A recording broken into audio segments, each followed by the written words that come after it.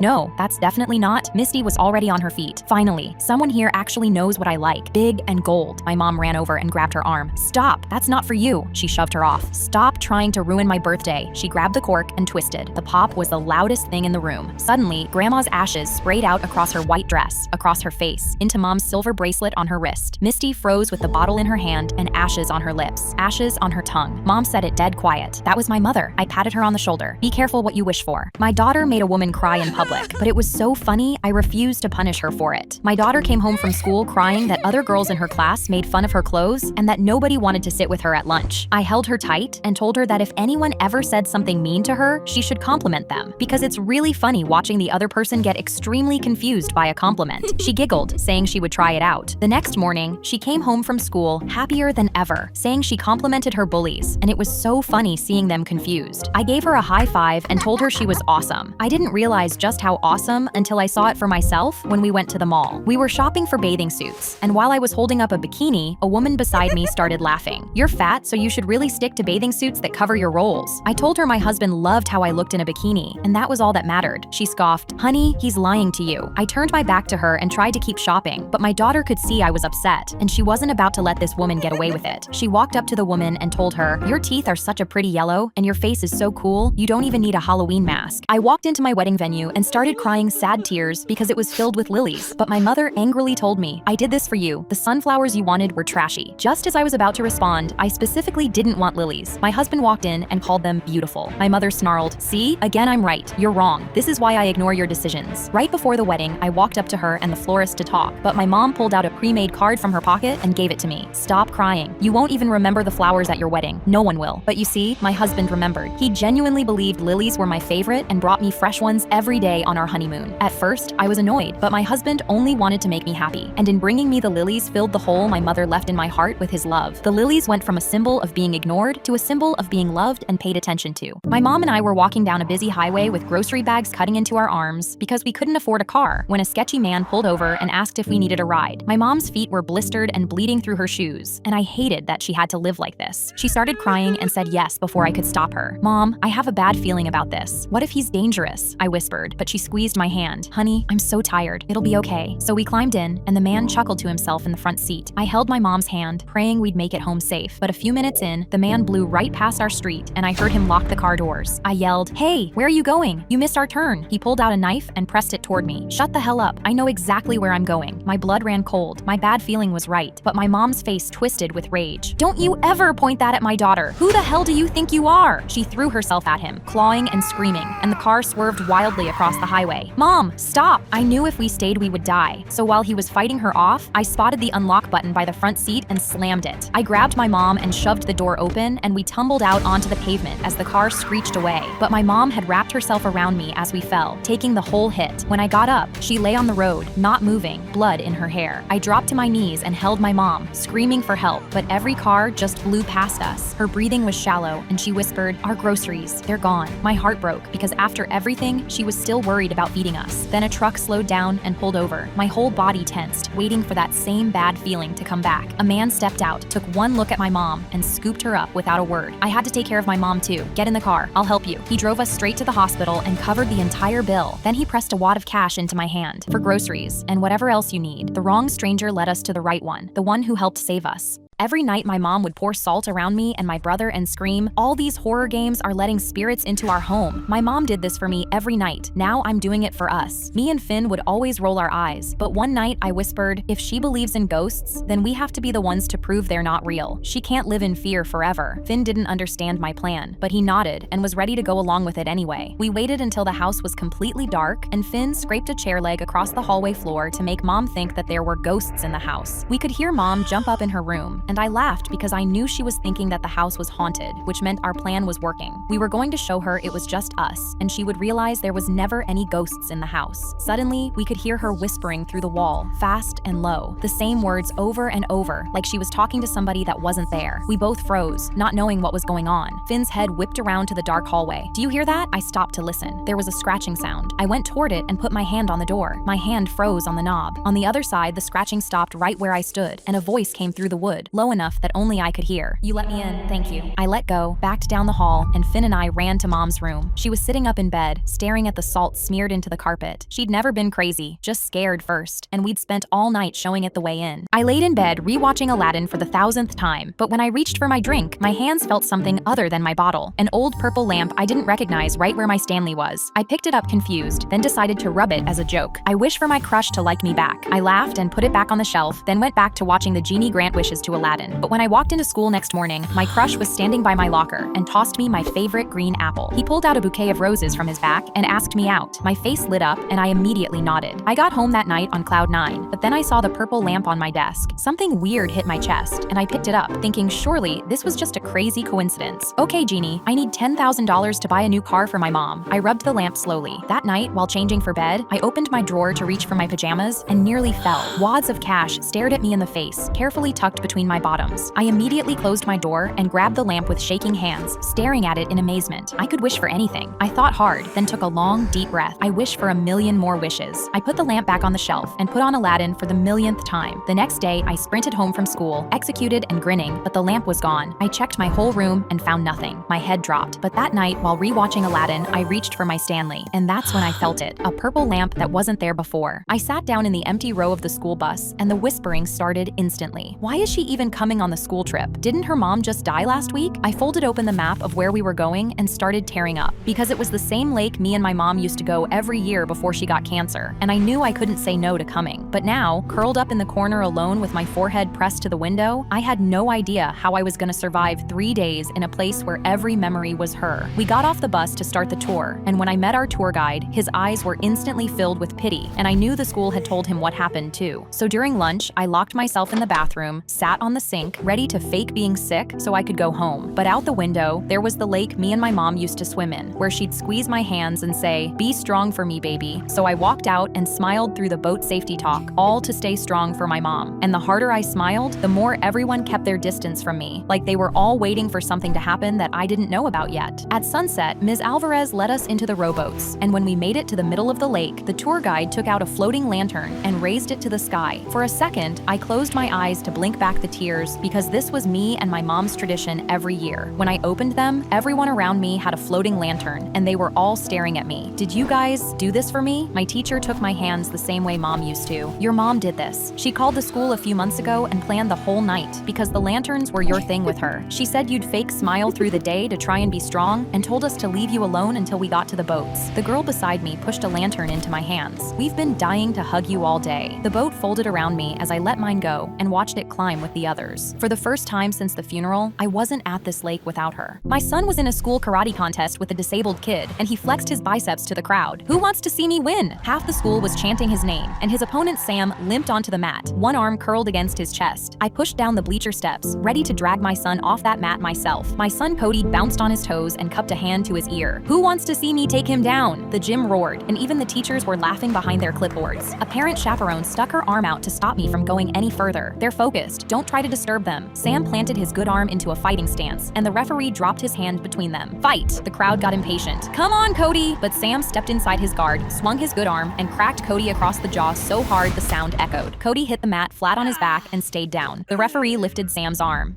I guess we have a winner." The crowd clapped lazily, but I was cheering and whistling at the top of my lungs. Sam was grinning ear to ear, looking happier than I'd ever seen him. And when Cody ran out to the water fountain, I chased after him. "What the hell is wrong with you? I didn't raise you like that." He put his hands on my shoulders. "Mom, I let him win." My jaw dropped and he continued. "I was always gonna let him win. I just hyped the crowd to make sure it felt real when he did." Behind him, the same kids who chanted Cody's name were now crowding around Sam, lifting his arm like a champion. I didn't need to find out if I raised him right. He'd been showing me the whole time. While I was doing deadlifts in PE, my classmate Bill stormed over to me, smirking. "Did you actually make the national powerlifting team?" I told him yes, and he immediately squeezed my bicep and turned to his friends behind him. This is what I mean when I say girls are weak. Even she made it. I wasn't going to say anything, but then he announced to the class that he could beat me in a push-up contest. He dropped down before I could respond, and as a crowd formed, I decided to just embarrass him. Someone yelled, "Go!" and I quickly did one push-up and told Bill to match it, but he smirked and went down, pressing himself up easier than I did. I was confused because he weighed like 300 pounds, but figured I'd just beat him on endurance. I started propelling myself off the floor like I'd done thousands of times, but every time I looked up, Bill was somehow keeping pace. We hit 40, then 50. Everyone shouted, and Bill was barely sweating. At 75, my arms began shaking while Bill kept going like he was a robot. His friends cheered and I mouthed, "What the hell?" My triceps collapsed at 114, and Bill slowly did his 115th, seemingly mocking me. He stood up and laughed. "I told you so." He put his arms in the air, celebrating to the crowd, while I stood there catching my breath in disbelief someone so heavy could do that. But then I noticed an elastic strap sticking out near his arm under his t-shirt. My eyes went wide and I instantly yanked his shirt up and gasped. Bill had strapped an elite-level powerlifting band under his arms and across his chest. Every time he dropped down, the band stretched and sprung him back up by itself. He could do a million push-ups with it. His face went pale as I ripped the band off. "Go again." He tried to refuse, but our classmates forced him down. Bill did one, shook through the second, and on the third push-up, he dropped face down, hitting his nose on the hardwood as he didn't even try to get up. I continued doing clean reps with my best friend on my back, while he heaved after just 3 push-ups. I was picking up the dirty dishes in my daughter's room when I saw the note on top of the food. "I'm sorry, Mom." My heart pounded because I didn't know what she meant. I turned the note over. "I'm done fighting." That's when I noticed her leukemia medication pill bottles were missing. Had my daughter taken her own life? I knew I needed to find her, so I grabbed the drawing pad she left the note in, and I immediately ran to my car. But where was she? I tried driving to her school and drove 50 miles over the speed limit. But when I arrived, the school was already closed. Everyone had left. I started to cry because I didn't know if my daughter was dead or alive. I decided to pick up the notebook and flick through the pages to look for clues. On the 3rd page, there was an elaborate drawing of a bridge nearby. Is that where she was? I turned the car around and drove to the bridge. When I got there, I saw her on the sidewalk leaning against the guardrail of the bridge. "Eleanor!" I screamed as I ran over. Eleanor turned around to me as I hugged her tightly. "Mom, What are you doing here? I rubbed my hand down her back and started crying with relief. Eleanor, what are you doing here? Were you planning on ending your life? Eleanor pulled back slightly. Mom, no, I was here to toss my leukemia medicine into the lake. I was extremely confused because I didn't expect this answer, and I still didn't understand what was going on. But why? You need them, Eleanor. Eleanor just smiled up at me. Because the doctor called. I'm in cancer remission. I left the note behind because this was something I had to do by myself. I thought you wanted to end your life. She shook her head. Hell no, nothing can take me out. The shock and relief made me pull her back into my arms and squeeze tightly. The little girl sat for her school photo and whispered, "Can you fix my face before my mom sees it?" She kept tugging her sleeves over her hands, and every time I adjusted the camera, she pulled her hair forward like she was trying to hide behind it. Before I took the picture, she asked if I could make her smile less crooked, then said, "Mom said it's disgusting." I'd been taking school photos for 15 years, so I knew the difference between camera nerves and a kid bracing for a verdict. I lowered the camera and said, "I'm going to take the picture I see, not the one you're scared your mom will see." A week later, her mother stormed into my office and slapped the photo on my desk. "I need this redone." It was one of the best shots from the whole class. Soft smile, bright eyes, one tiny gap where a front tooth was still growing in. The mother turned it toward herself and started circling things with a red pen. Crooked smile, weird eyes, that nose photographs huge, and this gap makes her look like she bites furniture. The girl stood beside the chair with her sleeves pulled over her knuckles, shrinking every time the pen touched the paper. Her mother shoved the photo in her face. "Tell her, you don't like it either." The girl stared at the floor and whispered, "I don't like it either." I knelt down to her level and asked, "Do you want a new picture?" She pressed her lips together, checked her mother's face, and said, "Whatever makes her not hate it." Her mother snatched the photo back. "Good, delete that one." I opened the reshoot file, but instead of deleting the original, I printed a second copy and slid it across the desk. "This is the photo your mom wants erased," I said. "It's also the first one where you looked like yourself." Her mother reached for it. "Do not hand her that." The girl grabbed it first, holding the picture against her chest with both sleeves. Her mother's voice went sharp. "Put it down. We are fixing the smile, the gap, and that hair." I set the camera back on the tripod and pointed to the mark on the floor. "Only if she wants another one." For a second, nobody moved. Then the girl stepped onto the mark with the original photo still pressed to her chest. Her mother said, "No teeth this time." The girl lowered her sleeves from her hands and looked at her mother. "I like my teeth." Her mother blinked like she had been slapped. "You don't know what looks good." The girl looked down at the photo once, then straight into the lens. "I know what looks like me." Her mother screeched, "Do not take that picture." The girl lifted her chin. "Take this one for me." The flash went off while she was smiling without hiding. I caught my husband sneaking out of bed in the middle of the night and coming home at 5 a.m. with woman's jewelry in his pocket. I pointed at it. "Whose jewelry is this? This isn't mine." He looked nervous, like I caught him doing something bad. "None of your business. Go back to bed." He dismissed me entirely and walked away smiling ear to ear. I knew he was hiding something, and I was sure the jewelry was from another woman, and he was cheating on me. So I went back to bed and came up with the perfect plan to find out the truth. The next day, I bought him a fancy new smartwatch and surprised him with it. I told him it's because I love him. He was thrilled and put it on. But what he didn't know was that while setting it up, I secretly turned on location tracking, synced his health data to my phone, and made myself his emergency contact, so I'd be able to see where exactly he went. And that same night, he tiptoed out of bed again, thinking I was asleep. An hour later, my phone buzzed. A notification from the watch. His heart rate was climbing, and the watch pinned his location at a house in a fancy neighborhood. My stomach turned because he was at another woman's house. I grabbed my keys to drive over there and catch him in the act. But on the way there, an emergency alert flashed on my screen. His heart rate had spiked to dangerous levels, and the watch had auto-dialed 911. My eyes widened. What was he doing? I slammed on the gas and sped to that house. I pulled up and jumped out, ready to kick him in his balls. But as I stormed to the house, the front door burst open, and men in black ski masks came pouring out, carrying bags. I gasped. They spotted me and aimed their guns right at me. I threw my hands up, screaming. Sure, I was about to die, wondering if they already had killed my husband. But then I noticed it. On one of their wrists was the exact smartwatch I'd given my husband. I stuttered, "Wait, is that you?" The robber froze, then slowly pulled off his mask. My jaw dropped. It was my husband. He wasn't cheating, he was robbing houses. And the watch had called 911 the second his heart spiked mid-robbery. Sirens screamed down the street, and the cops swarmed in. As they threw their hands up, the duffel bags hit the ground, and women's jewelry spilled out across the grass. The camp was on fire, and the only counselor standing between us and the boats wouldn't break protocol. The wildfire evacuation alarm went off, and every cabin was already moving toward the dock. I grabbed the boat shed door, and Greg stepped in front of it. "No boats go out without a water safety officer on site." I told him the tree line was on fire. He held up the radio. "I'm getting one on the line right now. Nobody moves until I do." Through the window, I could see the other groups unchaining their boats and pushing off. Smoke hit the back of my throat. Greg was going to let us die before he broke protocol. I told him we needed to move, and he turned his back and called again. Smoke started pushing under the door. One of the younger kids began to cry, and Greg told her to sit down and trust him. The radio crackled back with static. I got in his face. "The other cabins are already on the water." He grabbed my arm. "You want me to lose my job? My promotion? I put 8 kids on boats with no safety officer, and something goes wrong. That's on me." Outside, the cabins past the field were burning. Ash was raining down from the sky. I looked at the chain chain on the boats. Then I looked at the wood pile. I shoved past him and ran into the smoke. I grabbed a log from the pile and swung it into the padlock. It took 3 hits. The chain dropped. The rest of the kids poured out the door, and we dragged the boats to the water. All of us. Paddles tangled, kids stumbling, Greg behind us screaming about liability. I was the last one in. I looked back. Greg was still on the bank, radio to his ear. Then the fire came over the hill all at once, and he dropped it and ran. By the time he reached the water, we were 20 yards out. He stood at the edge with the fire at his back and nowhere to go. They told us afterward he had the key to that chain in his pocket the whole time. It wouldn't have helped him. The boats were already gone. The day my mom asked if dinner was low-key bussin' or kinda mid, I knew something had broken in her brain. My little brother stared at her. My dad kept chewing like he hadn't heard anything. She gave me a big smile and waited. All I wanted was one normal dinner. I set my fork down. "It's good, Mom." Then she pointed her fork at the green beans and announced, "These beans are giving slay." My brother snorted soda out of his nose. My dad finally looked up from his plate, studied her for a second, then went back to eating. I asked if we could please just eat dinner like normal people. She asked my dad to pass the salt, bestie. He slid it across the table without a word. When I mentioned a girl at school who had been rude to me, my mom shook her head. "That's so chuggy of her." No cap. I put my head down on the table. That's when my little brother leaned over and whispered something to her. I caught the end of it. He was telling her the word for delicious was skibidi. She nodded slowly, like she was taking notes. I lifted my head. "Don't," I thought. "Please don't." She looked down at her chicken. The whole table waited. "This is totally skibidi," she said. Period. My brother fell off his chair. I stood up to physically stop her and didn't even know what I was going to do. That's when I lost it. I started laughing and couldn't stop. My mom tilted her head at me, then started laughing right along. My brother was still on the floor. After dinner, I stayed in the kitchen and helped her clear the table. "How long have you been watching those videos?" "About 3 hours a night this week," she shrugged, gathering up the plates. "I just wanted to be a good mom and know how to talk to you and your brother." I took the plates out of her hands and set them on the counter. "Has your day been low-key bussin' or kinda mid?" She put her hand over her mouth. "Bussin', actually." Then, from the doorway, my dad, who hadn't said one word all dinner, looked up from his phone. "Yeah," he said quietly. "Mine was pretty skibidi too." And he walked off to bed. I guess my dad's brain was also broken. I walked downstairs at 6 a.m. and found my 8-year-old doing push-ups in his school shoes. This was the same kid who once asked me if he could pee in a bucket so he wouldn't have to stand up during his Fortnite game. When he saw me, he hopped up, dusted his hands, and said, "Good morning, Mother. We have a big week ahead of us." When my husband came down, he turned to him. "Father, how did you win Mother's heart?" My husband grinned. "Fresh squeezed orange juice, buddy. Every single morning." My son nodded like he'd been handed the secret to life, and I laughed. "What's gotten into you?" He looked at my confused face and announced, "Everything will make sense on Saturday." I wasn't sure what he meant, and the next morning, he was on the corner selling fresh squeezed orange juice, calling every customer sir or ma'am. I walked out to buy a cup, but really, it was to investigate what was going on, and when he saw me, he shook my hand. "Madam, 1 cup will cost you $1.50. I asked what he was saving money for, and he wiped down his pitcher like a bartender. I cannot discuss that at this time. That night, I paced the bedroom while my husband brushed his teeth. Our son is acting really weird. I'm getting worried. What if he fell into one of those red pill internet money cults? He spat in the sink and spun around to face me with wide eyes. That's crazy. He's 8. Exactly. He's very easily influenced. My husband put his hand on my shoulder. "Honey, you have to trust that he knows what he's doing. We raised him well." I buried my head in my hands because I knew he was right, and all I could do was wait until Saturday. When Saturday morning finally came, he came downstairs in a clip-on tie, reeking of his dad's cologne. He set the table for 2, poured orange juice into my good wine glasses, and before I could ask a single question, the doorbell rang. A little girl from his class stood on our porch, holding her backpack straps. My son pulled out her chair, draped a dish towel over his arm, and poured her juice like a tiny butler. "Freshly squeezed this morning," he said, and she giggled so hard she snorted. My 8-year-old had spent his whole week preparing for a date. Before I could say anything, my husband fist bumped him. "Good job, son. The juice never misses." A mom yanked her daughter out of my Cinderella photo line in 105-degree heat and announced to the whole crowd that I was too sweaty and gross to be a real princess. I instantly clenched my fists because I'd been baking in a velvet ball gown all morning, and I wanted to give her a piece of my mind. But when I looked at her daughter, she whispered, "I didn't even get to show you the curtsy bow that I practiced." So while her mom called for the manager, I kept my hands folded and my smile on because I couldn't be the one who made her magical day even worse. A manager in a red polo jogged over, but the mom spun on him before he could open his mouth. "Do you know what it took to get here? 3 years on a Make-A-Wish list? 3 years?" She jabbed a finger at her daughter who was now curled up on the curb, waiting for all this to be over. "She has leukemia. This is her last good summer, and your princess won't even stop sweating for long enough to smile at her and make this trip worth our time." My smile dropped, and my manager asked if I wanted to take the rest of the day off, but I shook my head because I knew exactly what to do. I knelt down until the girl and I were eye to eye, then reached up and pulled the blonde wig off my head to show I was bald underneath. The whole line went silent, and the mom's hand flew up over her mouth. I looked the girl in the eyes. "I sweat like this because my body never cooled down after my chemo. I had what you have. I know what it's like to sit in that hospital bed and wait for the one day when everything finally feels okay." Her mom sank down onto the curb with both hands over her mouth, shaking, and and the same crowd she'd just turned against me was looking at her now. But her daughter wasn't looking at any of them. She was looking at me, smiling for the first time since she got in line. Mommy, she's the realest princess here. I took my phone camera out to take our photo together. No, you are. Me and my husband came home from our honeymoon and saw our entire living room looked different. There was a new couch, new curtains, new table, and when I went upstairs, a man I'd never seen was installing a new shower. I ran down confused and saw my mother-in-law. She said, "Surprise, I redecorated everything. Your old stuff was just so dated." I looked around and everything was in bright floral designs she loved and knew I hated. She had actually redesigned my entire home. I awkwardly thanked her and asked how much this cost, but she replied, "Oh, I didn't pay for it." I instantly checked our joint account and saw $12,000 were missing. My mother-in-law said, "You wouldn't have used that money for anything good anyway." I was furious and wanted to explode, but I just smiled and said thank you. When she left, I saw our old furniture in the garage, and me and my husband came up with an idea. We bought my mother-in-law tickets for a solo weekend getaway as a thank you, and when she left, we drove to a junkyard and loaded our car with the ugliest, most broken furniture we could find. We put all the broken chairs, destroyed tables, and cracked mirrors everywhere inside her home. Her entire house was cluttered top to bottom because we didn't move any of the original furniture. Then, we waited for her to get back. When she walked in, she saw the mess and her jaw dropped. I came around the corner and said, "Surprise, I redecorated everything." She didn't have any words left and walked over to her old couch surrounded by old broken drawers. But when she sat on it, the couch fell from under her. You see, we'd also sabotaged her existing good furniture, unscrewing bolts so the couch collapsed, taking out springs from the bed, and more. She stood up red in the face and screamed, "I'm taking back every piece of furniture I bought you." But I just shrugged. Yeah, about that. We sold it all. That money was ours anyway. Her jaw dropped, and I walked out of the house, leaving her in what looked like a garbage dump with no good furniture left. My co-pilot reached over and shut off our radio, our only access to the ground. I immediately reached to switch it back, but he grabbed my wrist. "Leave it." My heart started pounding as I realized he'd shut it off on purpose. I thought about how our plane carried 180 people, all belted in and trusting us, and I turned to him. "What the hell are you doing?" He took off his seatbelt and stroked my face. "For 15 years, I was the pilot, sitting right where you are now, but then the new CEO promoted you." He laughed, but it sounded like broken glass. "He chose a girl over a man. Everyone who uses his airline deserves to be punished. He was going to put this plane in the ocean, and I was the only one who could stop him." I reached over to press the emergency button under the control panel and call for the undercover cop on the flight who could help before he killed all of us, but he immediately grabbed both my hands with full strength and threw his whole weight onto the controls, forcing the nose of the plane down toward the water. I pulled back as hard as I could, but the seatbelt yanked me back and the plane kept dropping. He grinned ear to ear. "It's okay to need your seatbelt, little girl. Safety comes first." So I stopped trying to fight him because I knew I had to play a different game. I started fake crying. "I can't believe this is happening. After all my years of training." He couldn't resist making fun of me, and he loosened his grip on the controls to lean into my face. "That's right. Keep crying. You lost." As soon as he was distracted, I grabbed the controls and slammed the plane down myself, harder than he ever did. Everything that wasn't strapped in rose into the air. He shot straight up, ripped right off the controls, and his head slammed into the ceiling. His face drained of color, and while the undercover cops came in, I turned us level, and he hit the floor between the seats and went still. I looked down at him. "Should have kept your seatbelt on." I found a $2,000 Saint Laurent jacket on sale for $20 at my local thrift store. Part of me wanted to buy it to sell it and make bank, but when I looked at the owner who was wearing the same black hoodie with holes and eating 30-cent ramen for lunch again, I thought I should do the right thing. So I walked up to the counter. "Excuse me, but I think this jacket is actually..." He interrupted without looking up from his phone. "Sweetheart, I don't accept negotiations. Tags are tags. $20 if you want it." I awkwardly scratched my head.